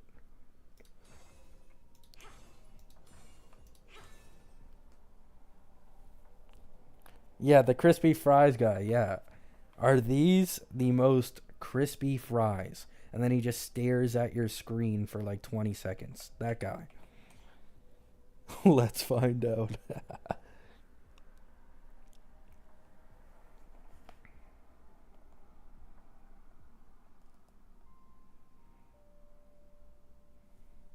The thing is, okay, so this is something I've always found hilarious with Mr. Pokey. Like, I don't think he calls himself neutral anymore, does he? I don't think he does, right? This is no slander by him, by the way. I genuinely find this funny. But whenever he says, I'm neutral, or he's like, I'm neutral on this, and then right after he says something that is completely unneutral, has always been some of like the funniest shit ever. Like, it's like one of those, you know, those people that are like, no offense, but, and then the next thing they say is like absolutely insane against you. It's kind of like the same thing. But I swear, like, it used to be hilarious seeing him, like, neutrally speaking. Like, he used to say that, like, all the fucking time. And every single time, like, he'd say a take. And it would be hilarious because the thing he'd say right after is not neutral in the slightest.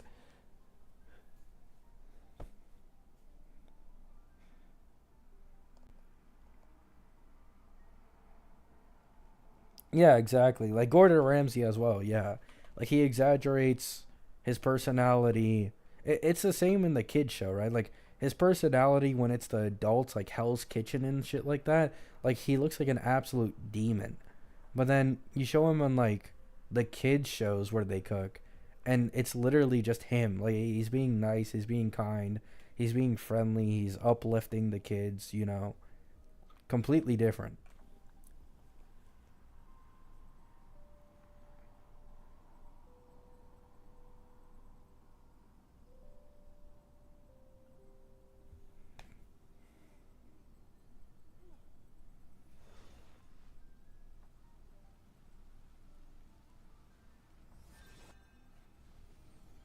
Hey Wilson, I appreciate you taking the burden, cause I can now enjoy this breeze without actually sniffing.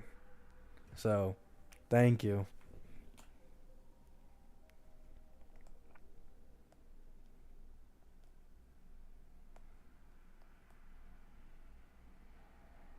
Oh, 100% Buffalo. Like, I think this is more common with younger people or people who just like, I don't know, maybe not much interaction with others, so they can't really see it. But like, I feel like the older you grow, the more you realize it's very easy. Like, very, even just the tone of someone's voice, it is very easy to tell when someone is like lying about something. Like, this happens very often, I'd say, with a few big content creators, but when they genuinely are frustrated or angry and then they try to say that they aren't frustrated or angry, like you can instantly tell in either the way they're speaking or like how they're speaking or how they're forming their sentences that they very clearly are ticked off and angry, right? So it's kind of funny. But like little kids, like they won't see that. Like they'll hear an adult say something and they'll just fully believe it. You know what I'm saying? I used to be the exact same.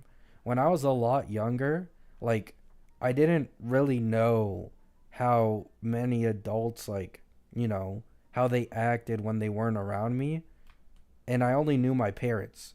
So it wasn't easy for me to like tell when an adult was lying or not.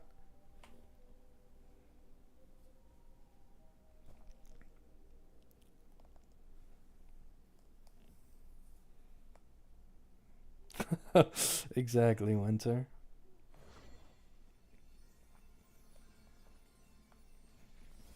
Like I used to have this problem too. When I was a little kid, I had this addiction to hugging anyone I saw on the street that looked a little sad. And I think I did this until I was like 7 or 8 years old. And like at some point I had to stop. Like my parents forced me to stop, and I would always be confused. But like now that I'm older, like it makes a lot more sense, right? But when I was a small kid, I used to just like hug everybody I saw on the streets for some reason.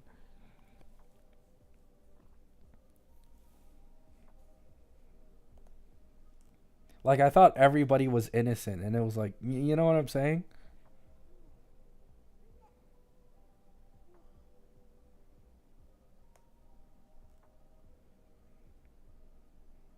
It's time for you to go to bed soon, soon. I swear, I swear.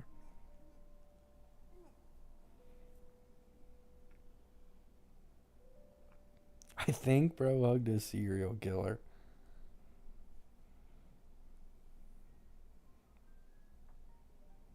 In my country, we do it all the time. That's pretty normal, really. I always like at least the people around me didn't really do it as much. I don't know. Like I just really liked hugging people when I was smaller.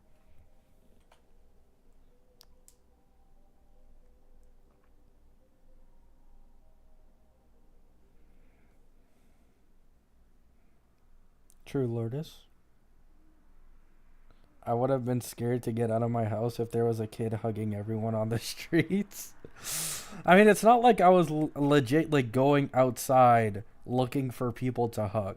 Like it's usually when I was forced to go out with my parents or like I don't know, like I see someone like incredibly like or at least like as far as my emotional intelligence could go back then, I thought they were sad, I'd give them a hug or something, you know what I'm saying?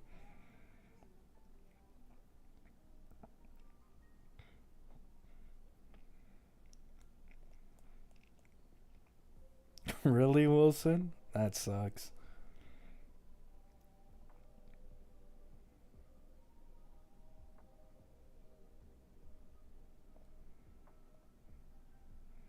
I don't have any use for Tribby except if I pull her for Castris, but I already have Sunday, so I don't know what to do. If you already have Sunday, just don't pull Tribby, man. Like, Sunday and RMC performs the same as Tribby and RMC.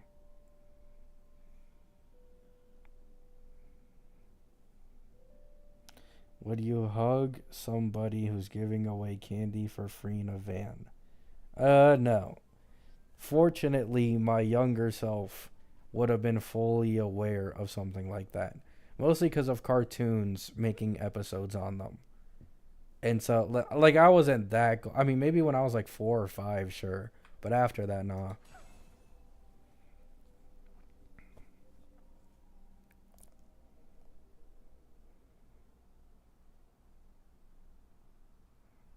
Hug virus.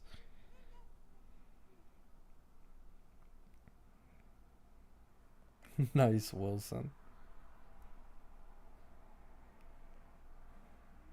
I mean, to be fair, it's not like I could reach that high anyways.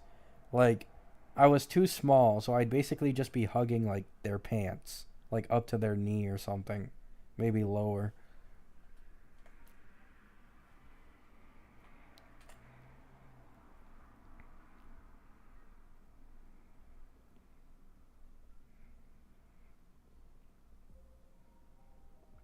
I mean, like, the thing is, I wasn't even allowed to go outside. I mean, actually, I was.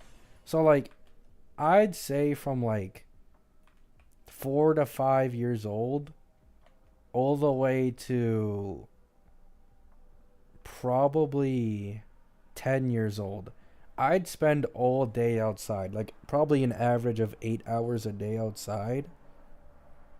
But like, I never got approached by weirdos when I was a kid on the low. So I think that's pretty lucky.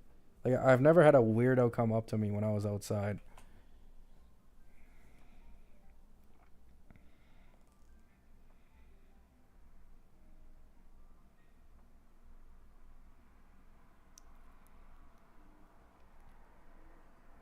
You got games on your phone? uh, I can't, man. Secretly admitting being a sheltered rich kid? Nah, I'm not a sheltered rich kid. Not possible.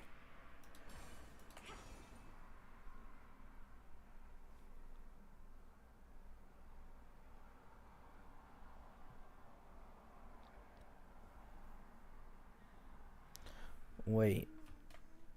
Oh, I just realized I only ate 2 hot dogs today. Why? I forgot to actually eat dinner after I promised myself I would. Fuck.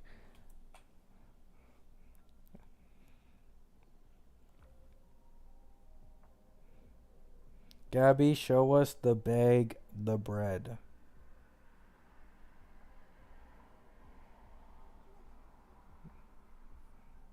Show us the bag, the bread? Oh, money.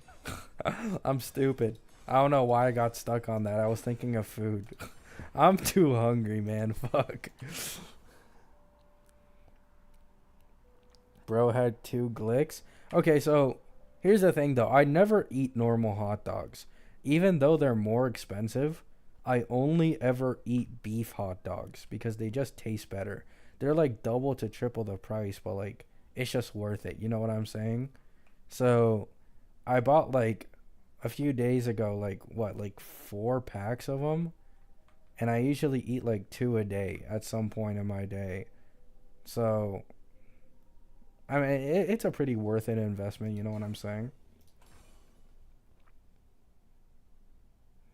Never eaten beef hot dogs. Is it nice? I was never able to go back to normal hot dogs when I first had beef ones. I used to think it was like a hoax. Like, my cousin would always like tell me like, bro, beef hot dogs, they're way fucking better, and I never believed it, and I didn't believe it for years until I actually had them myself, and I was like, fuck, Like, this shit is way better.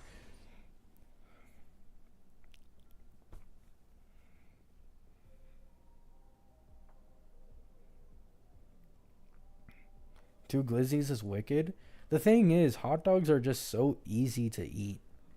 Like, it's incredibly convenient, and it means I don't have to cook. So, to be honest, it's mainly the cooking part. I am very lazy. I don't feel like cooking a lot.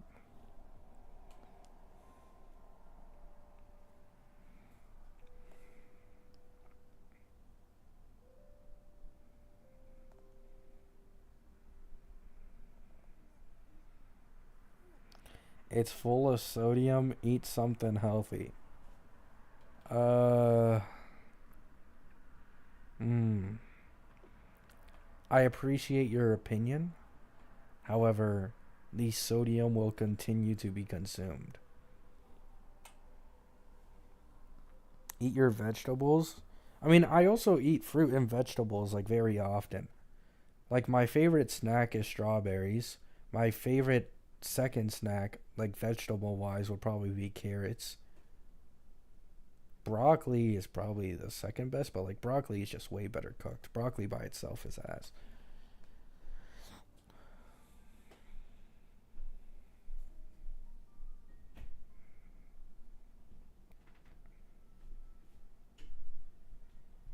Chicken cheesesteak is better than beef. I don't think I've ever had a chicken cheesesteak.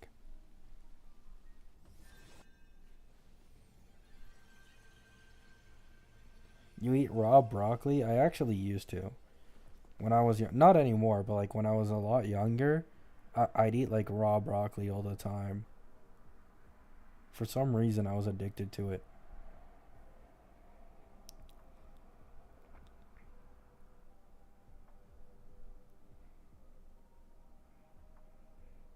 Disgusting. uh,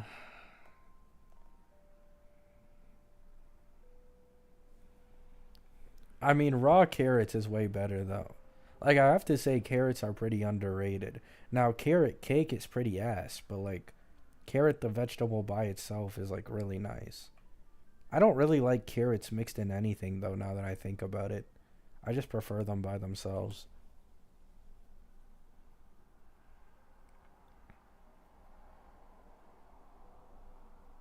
I just hate cake in general, rice.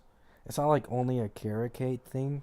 Like, any normal cake, I don't like it. It's either too dry or I don't know, like it's just too much, man.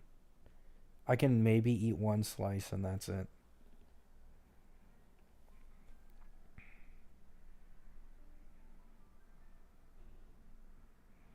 Yeah, everybody can agree coleslaw sucks. You don't like cake? Nah. The only cakes I like are occasional cheesecake, but once again, like I prefer to only have maybe one slice, otherwise it gets a little too much. And ice cream cake, which I haven't had in years, but that is for sure the best type of cake. I love coleslaw. Man, man. I feel like liking coleslaw is on the same level of liking pineapple on pizza. Like, they're both equally as sacrilegious, but oh man.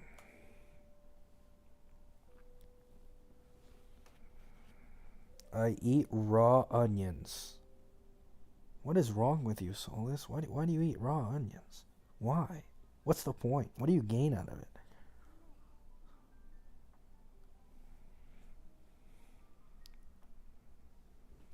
You haven't had the right cake yet? Nah. Sponge cake with strawberry jam? Uh, maybe.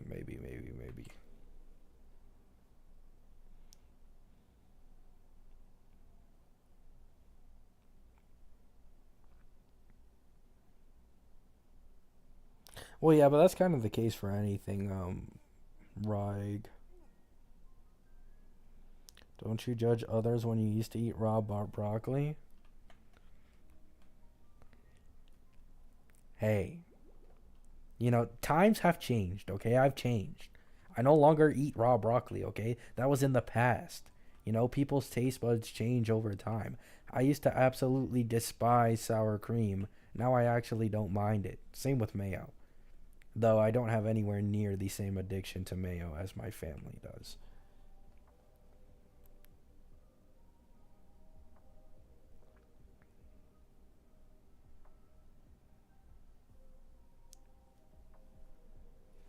Too glizzy stuffer? Hot dogs are just good, bro. What do you want me to say? At least like the beef ones, the normal ones are pretty ass. It's just convenient, you know what I'm saying? Convenient way to consume meat. I'm not much of a steak lover. I'll say that for sure. Like, I think steak is one of the most overrated things like ever, but in my opinion, I don't think I've ever really had a a good steak, right? So maybe that's the issue.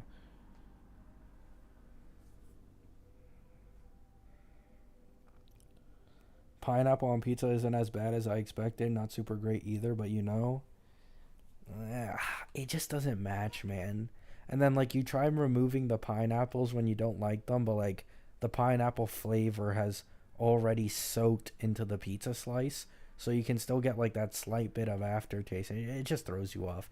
It's just like it's not bad, but like any other topping, you know what I'm saying?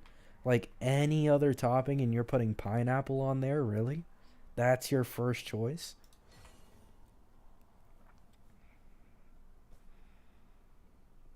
Oh no, Wilson. No way. No way. I can gladly say that is something I never did. I can gladly say that.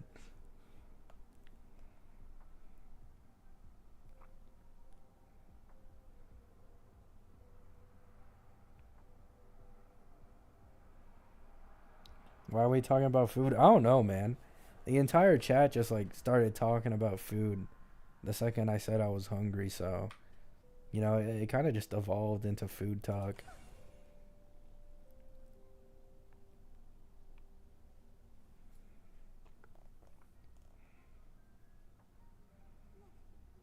What's your favorite pizza?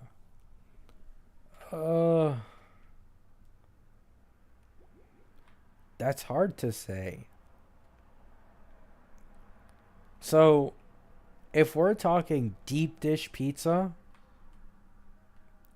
usually cheese, maybe some pepperoni, but nothing fancy. However, if it's just normal pizza, it's probably bacon and cheese if I'm doing two toppings. However, me personally, sometimes I do go for the meat lovers pizza. That's all I'm going to say, right? Some sausage, some bacon, some pepperoni, but I haven't had a meat lovers pizza in like I don't even remember, man. It's been a long ass time. I will say pizza is like pretty cheap food. So sometimes I do order it just for that reason. Like I'll eat half a pizza box one day and then the other half the next. Sometimes I've done that just to like not have to cook.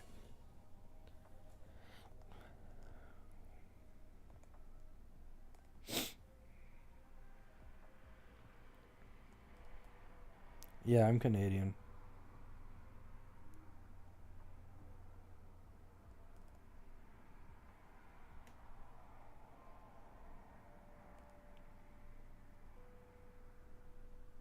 To be honest, if you guys want to give me or bleh, if I want to give you guys some very good advice, if maybe you're thinking of losing weight, I lost 30 pounds within the span of 6 or 7 months, not from working out, but from only eating instant noodles and milk. I'm not even joking. That was the only thing I ate for 6 or 7 months in a row because I was curious what like how much weight I'd lose, and I lost like 30 pounds. So if you're struggling to lose weight through like normal exercise, then you can just do it through eating less food and like eating instant noodles.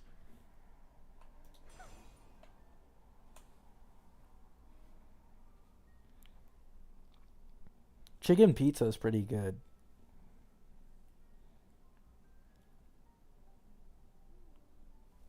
I bet you only ate once a day. Basically, yeah.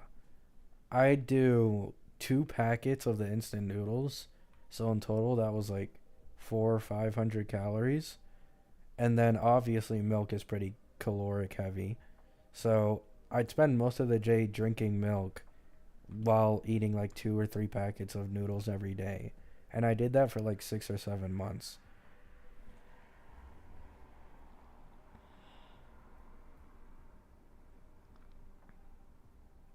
Yeah, that as well. Like if you drink normal soda, like going to diet soda saves you an insane amount of calories as well. That's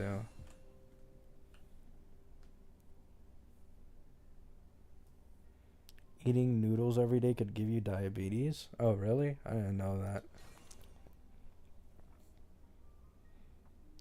No, I'm good, Wilson. I'm good. Don't worry. I'm good.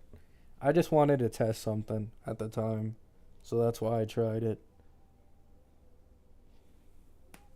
Like obviously I didn't like it, but you know, all you really need is something to go down to your stomach to fulfill you, and that's it. Test what? I mean, it was mostly self-discipline. The reason I did that was for self-discipline. So that like whenever my stomach was growling, like I wouldn't just instantly feel like grabbing something to eat. It was basically to learn to control myself.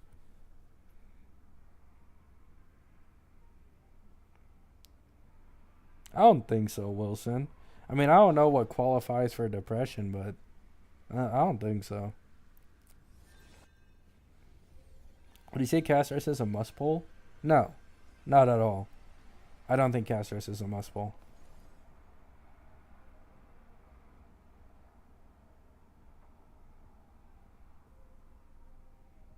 Drinking lots of soda often made me feel terrible. Yeah. So like it's very easy to go down the path of becoming addicted to soda because like you have fizzy, flavored, colorful water versus plain water. Like the second you go from drinking soda consistently for a long period of time to just drinking normal water, it's quite hard to make that switch for a lot of people, including me. Like I've probably been through this exact same cycle like 4 times over. However, I've now gotten to the point where like I can both drink soda and water completely fine. Like I can just interchange.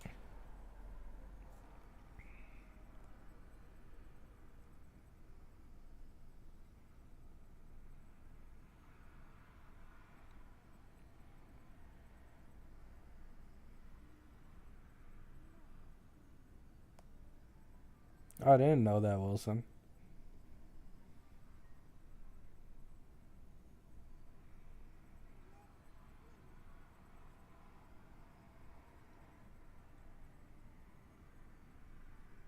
Are people that addicted to soda? Yes, bro. Like even bodybuilders and like a lot of those like the thing is when you try to force yourself, right? It's different if it happens naturally. But people who like really try to like completely force themselves out of something they're already addicted to, like it becomes worse. Like the chances of them coming back to whatever they were addicted to is significantly higher than giving it time. Like I've also seen like Sam Solak, he's a bodybuilder, and that guy goes through like 4 liters of Diet Coke every single day because he simply just doesn't like the taste of normal water. I used to know someone in my family just like this as well. They basically only drank normal soda, and they said that they did not like water. So, you know what I'm saying?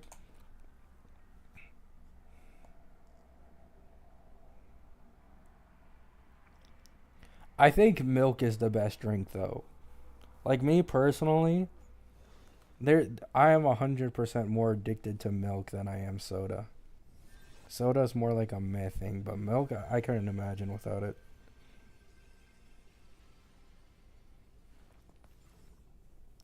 Do you know Noel? I think I used to watch him like his shorts and stuff, but not much these days.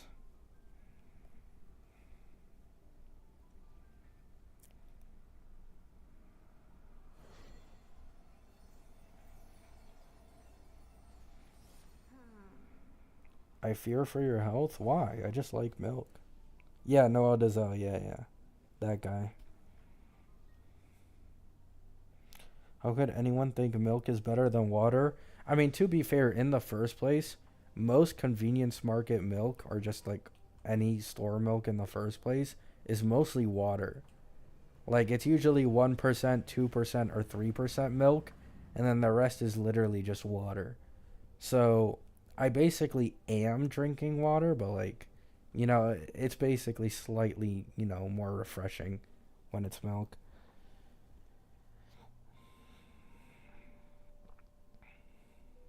I used to, Wilson, unironically, for a long, long time.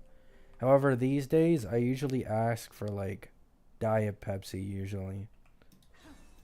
I do like the fizz a little more when I'm eating, like, out compared to milk.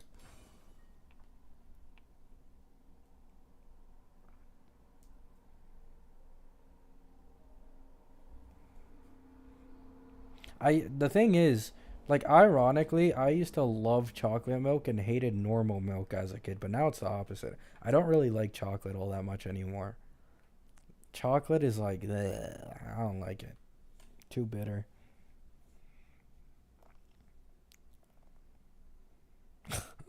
I just told you, Wilson. Like, I didn't start this. This is your guys' fault.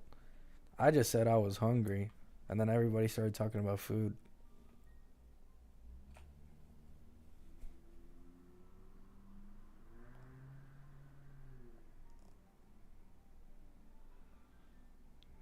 What about coffee? I also despise it.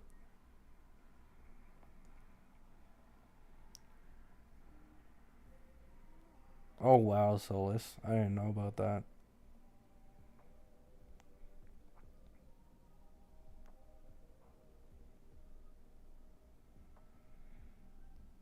I love white chocolate, but I also don't like it in like large amounts. But I 100% like white chocolate more. A lot of tea and water. I've okay, so every time I've ever tried to drink tea, I throw up. That's just me personally. I've tried it so many times throughout my life. I don't know why. It legit makes me throw up.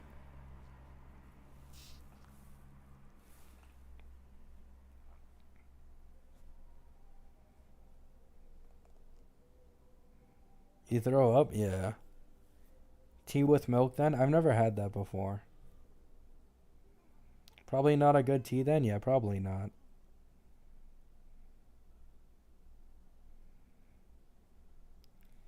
What is your body made out of? Cosmic fragments from Honkai Star Rail. So I'm actually quite sturdy, despite many people's belief.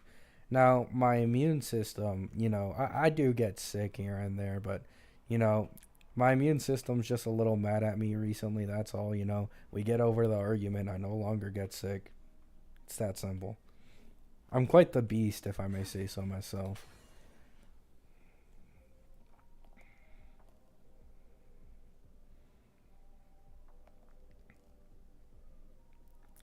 You only eat four things or something?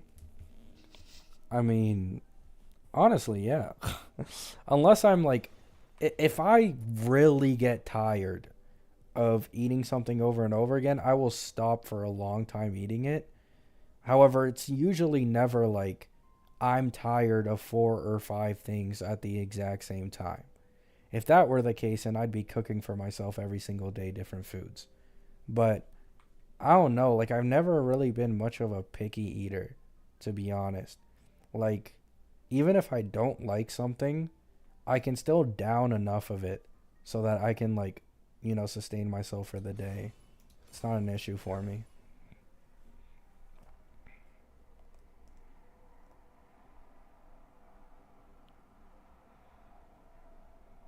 Do you have a Stellaron inside you? Probably, to be honest. I do think I am the main character, so, surely I have a Stellaron or something.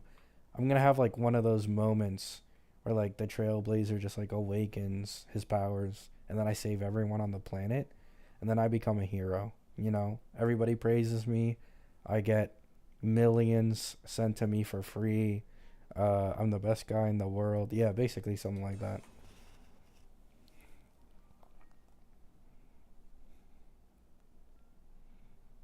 Emanator of noodles. Oh no, I don't eat noodles like that anymore. Like I'm saying I used to do this because I wanted to test something out, but that's it. Or like self discipline. But like I don't eat noodles that often anymore. Like it's pretty bland to me.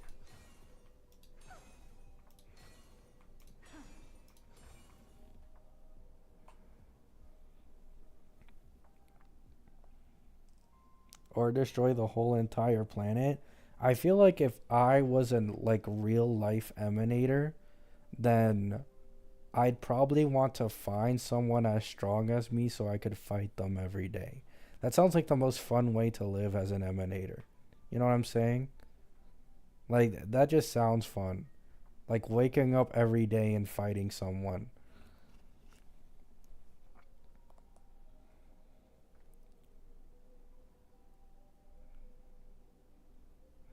Yeah, I agree. LMAO used to consume 2 packs a day during my early university years. Oh, I imagine you actually had to go through that for university. Yeah. Yeah. Yeah, it's something you got to get used to, you know. Just kind of remind yourself to like learn how to feast on not exactly the best food items.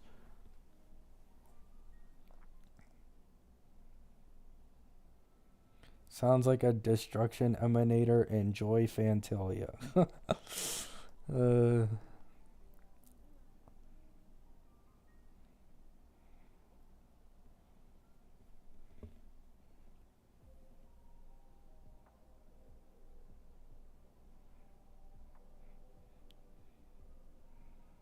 I heard you were strong. No, literally, yeah.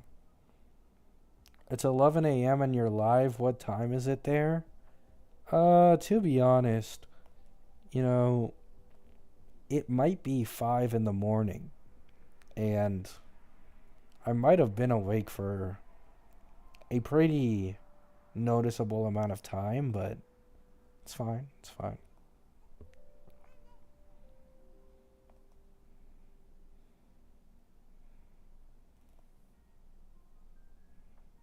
He would be the emanator of losing his 50-50. Please, no, man. No. Anything but that. Anything to make my luck worse.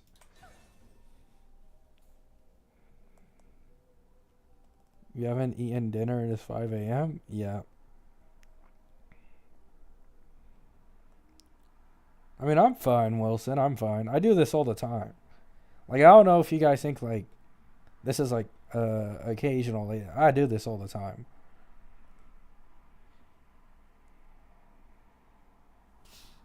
I simply forget to eat sometimes, is all.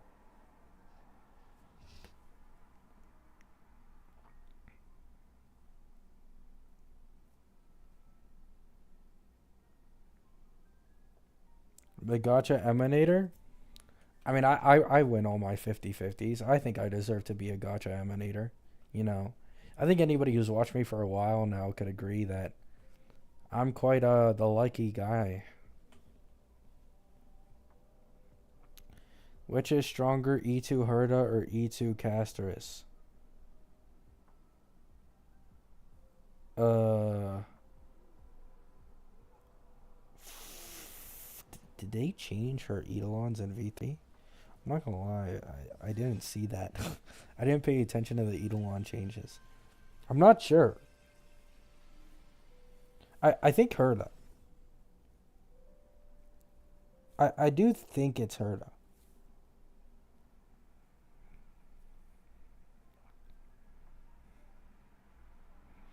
How are you gonna live alone? I mean, living alone isn't really an issue for me. I quite like living alone. And I'm also more motivated to do stuff when I'm alone. So it wouldn't be an issue for me.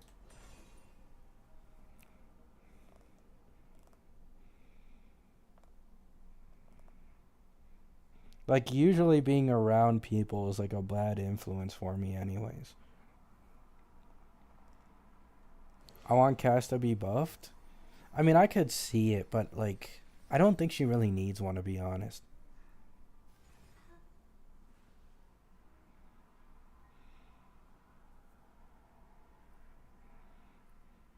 Emanator of doing mini games as well. Yep, that as well. Hirokumata, that as well.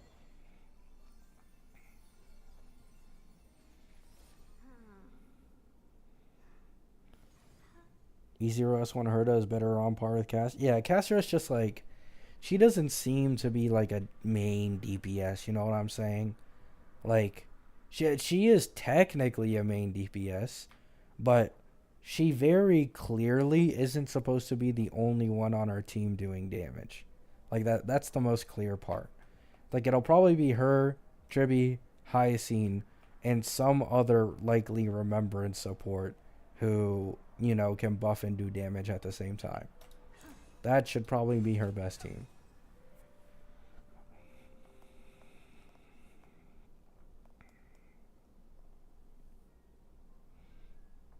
I don't know, Solus, probably.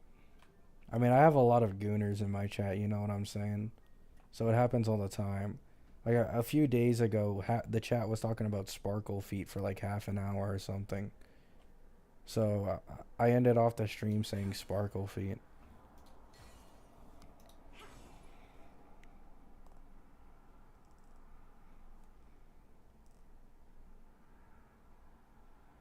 Gooners together strong. Nice one, Kiwi. Trimmy's designed for her to 100%. I was there. I was there. Why are you so glad to say that, Solus?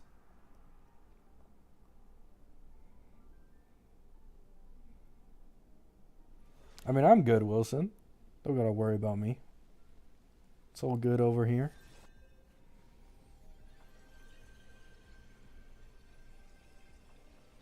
Yeah, Tribby's good with Casterus, but I don't even think she's going to be a best in slot, to be honest. I think Tribby's a little overrated until you get to her E1, right? E1 Tribby's a different case. But E0 Tribby, like, like if you replace Tribby with Sunday, you're probably going to get the exact same fucking performance.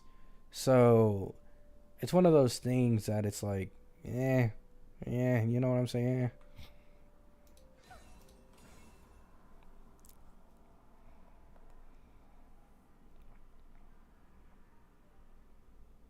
How does Sparkle's feet rank on a food scale? Probably 0.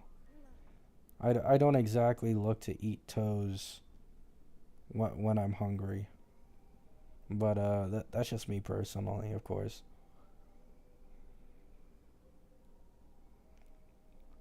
So people who say they're good I worry the most about? I mean, look at Tuspier. Like, imagine Tuspier is me. Like, Tuspier is my spirit animal. So if Tuspier is good and healthy and sleeping, then I'm also good, healthy, and sleeping. So that should probably cool you off a little bit.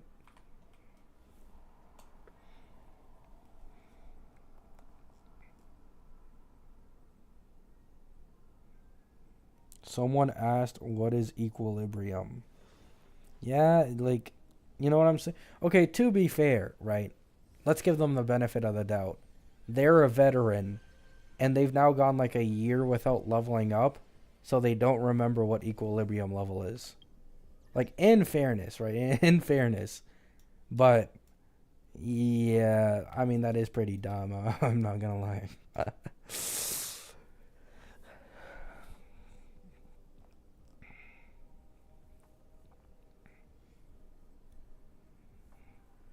Yeah.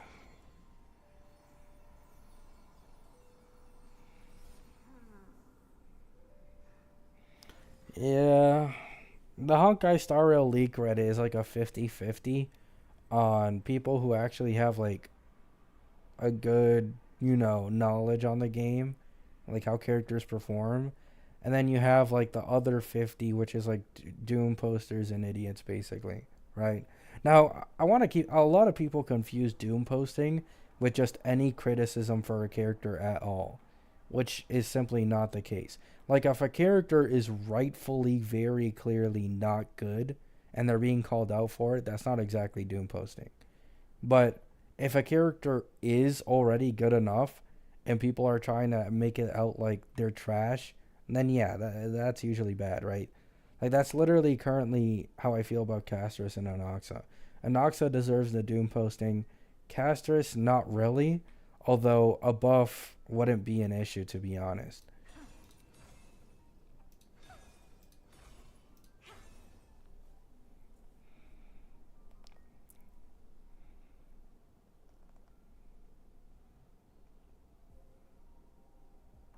Can't wait to get the new Chimera pet. What, from the event? I'm going to be honest, I hate the Chimera pets. I think Tuspier is better. He's also fatter, so it's probably like funner, or like feels better to rub his belly. Just a guess though. He also just looks chill. Like, he reminds me of... Okay, I might have some bias here. Tuspier reminds me of a capybara. Okay? And, you know... Surely there's no bias there, right?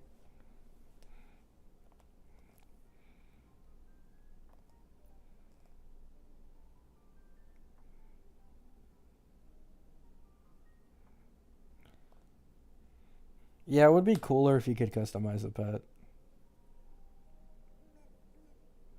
Like, I hope they add a capybara to this game. Like, I really want a capybara. I mean, Tuspier is already close enough, you know. I'm happy enough. But, I'd also appreciate a capybara.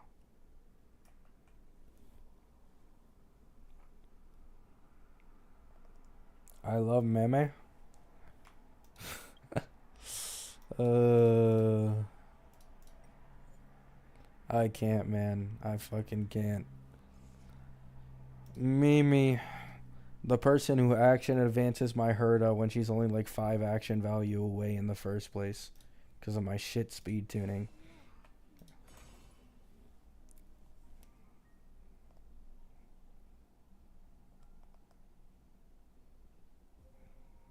I need a chibi dragon because I am that much of a nerd. Low key. What if they just made like a mini version of Castris' dragon as a pet? Like, wouldn't that be cool? Wait, what account is this? Oh, this is my main account? I didn't even know I had this many Jades.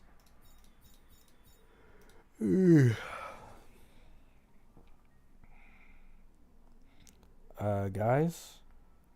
Why are we all talking in meme? They're gonna make a gacha system for beta that gives you buffs. Watch. I mean, that would be cool, but like, then they have to give us more polls. You know what I'm saying? They might have to give us a little more polls. You know, like adding a buff. Like, give me 20% crit rate. I'm pulling for that shit. You know, that's an entire body piece. I'm pulling for that shit.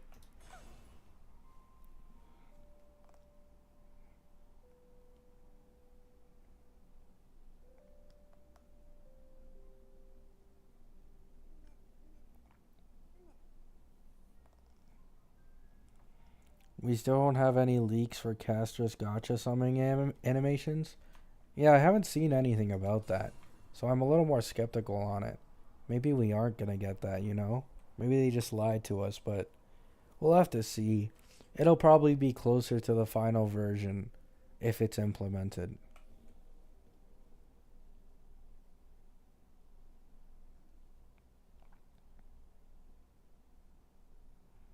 Why can't Hoyo be better for once? Star Rail, you were supposed to be the chosen one. To be honest, Hoyo's chosen one is just whatever newest game they make. You know, people just... They haven't learned. You know, at first with Genshin to Honkai Star Rail, there wasn't exactly a pattern that people could really go off of. So, they didn't really assume the worst. But now that we've gone from Honkai Star Rail to ZZZ, and ZZZ's the golden child, people are starting to realize, like, It's literally whatever newest game comes out for Hoyo is the one that gets the better treatment.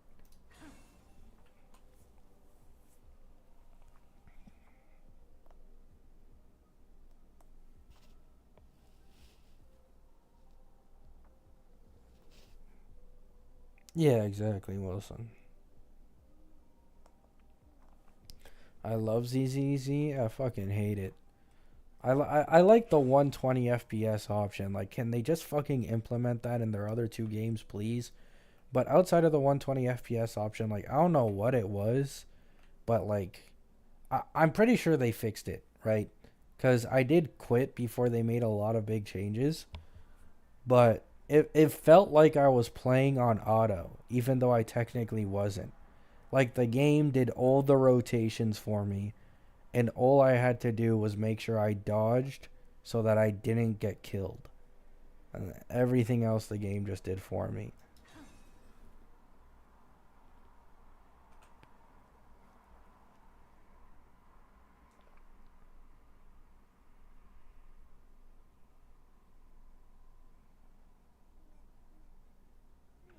I really wish I could have pulled my day, man. I'm not going to be able to pull them on either of my accounts. This account is fucking broke, and it's just not worth going for right now without a Sunday. And my old account is just 100%. Like, I don't think my old account could get my day either, actually. Even if it tried. Maybe on a rerun. If he does end up being best in slot with Castris and I'm proven wrong, I'll probably get him on a rerun. That's probably it.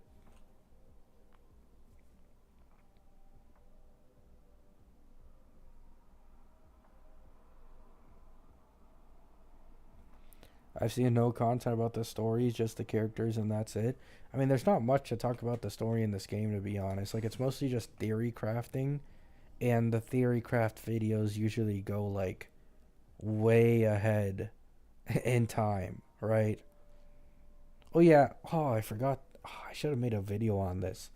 Apparently, the HSR devs are like on the fence on whether or not they should make a 3.8, right? So originally it was only supposed to go up to 3.7 and then 4.x, but apparently they're on the fence of making a 3.8, and that 3.8 might have Dahlia or something like that.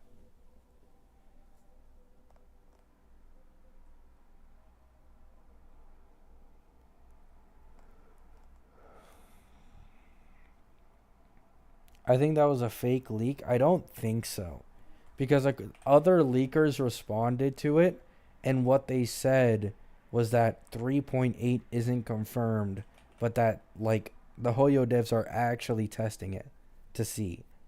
So basically, if 3.8 exists, then Dahlia would be in it.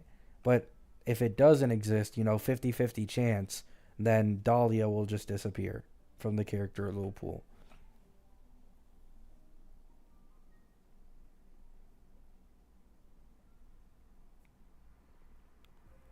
Finally cleared MLC 12 with my E1 Tribby as the DPS. E0S1 Sunday buffing E1 Tribby. Bro, Tribby is so broken, man.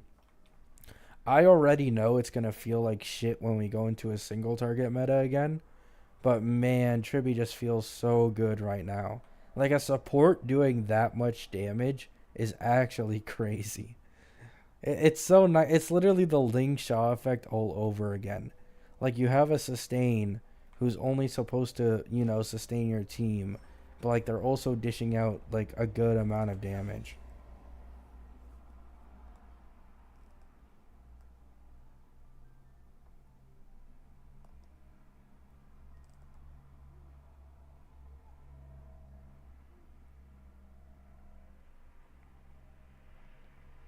You think so, Wilson?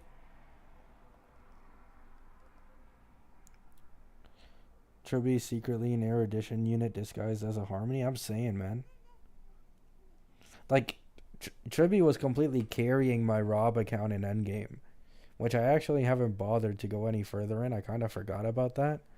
But even before I got E1 Tribby, she was clearing half the Endgame for me, like by herself. She was just full carrying me. Robin is still the best? Okay, bro.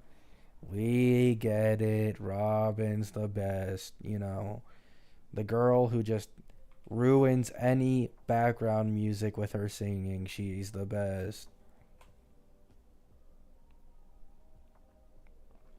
Yeah, Sparkle's in the meta, guys. Sparkle's gonna come back when Cypher releases. It's so obvious. Tier 0 support.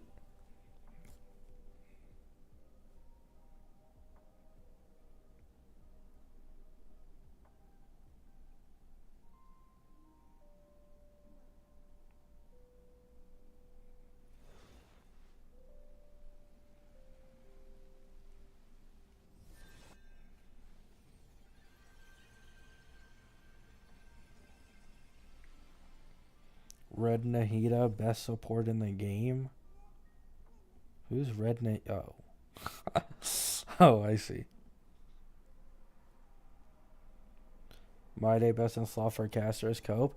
He is, but like the thing, like okay, so I think if you have an E1 S1 My Day, he's probably a best in slot. Okay, E1 S1 My Day specifically would probably be best in slot over anyone else. In my like, if I had to guess, right? You run like E1 Triby, E1 S1 My Day, and then like E0 S1 Castris. That's probably like her strongest team at that cost. I don't know. I mean, then again, Sunday's E1 does give her like a 34% damage increase. I don't know anymore, man. But I am pretty confident E1 S1 My Day is very strong in his own right, even without a hyper carry buffer, which is good enough.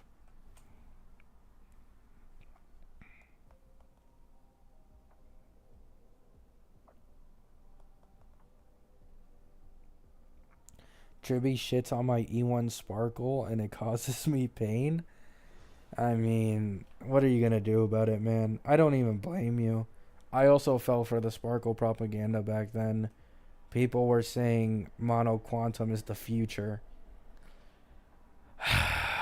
Wow. That's just crazy to think about.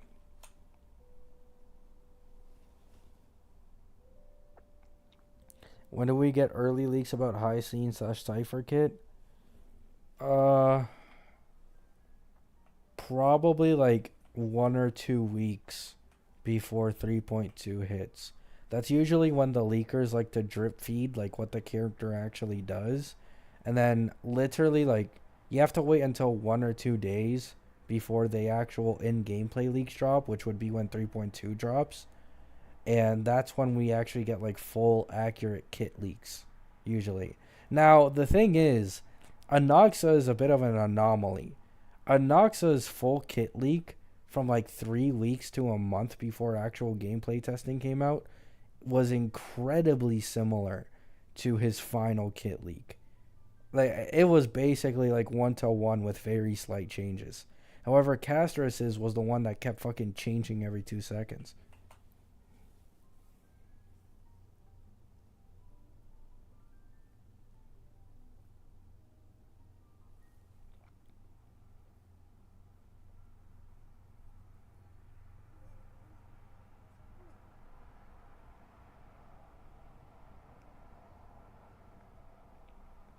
Castress gatekeeping is crazy. The thing is, it's not surprising anymore. Like, I told my audience this before we started getting close to the Castress leaks, but I literally told people that when it comes to, like, the most hyped character, like, the more hyped a character is by the community, the more the Lakers gate. Lakers. I've been watching too much basketball. The more the leakers gatekeep the character's kit. Like, do you guys remember that one leaker that was being over dramatic about being too scared to leak Castrus's kit because they were afraid it was gonna give them backlash? Like, when in the fucking world have you ever seen a leaker scared to actually leak? Never. Like, these guys were making up bullshit to just keep the hype up.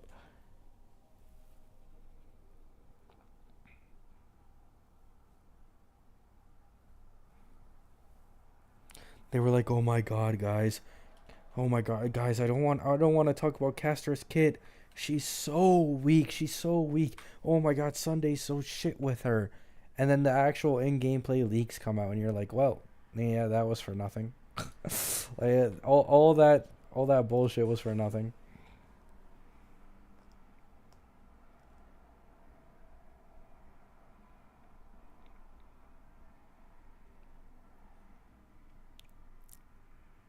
I don't think it was because of the global passive though. Like, I'm pretty sure the leaker specifically stated that, like, the one that was saying this, they specifically stated that they didn't want to leak Castris because they were, quote unquote, more underwhelming than the community would expect. Which is like, sure, I guess Castris is currently kind of underwhelming, but, like, at the same time, not really. Like, she's not the strongest in the game, but she's still a good pick.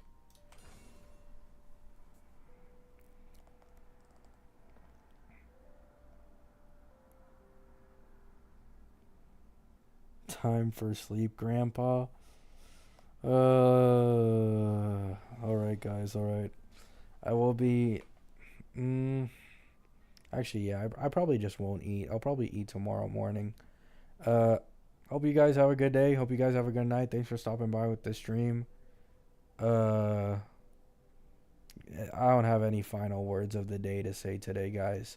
Hope you guys have a good night. Peace. Love you all.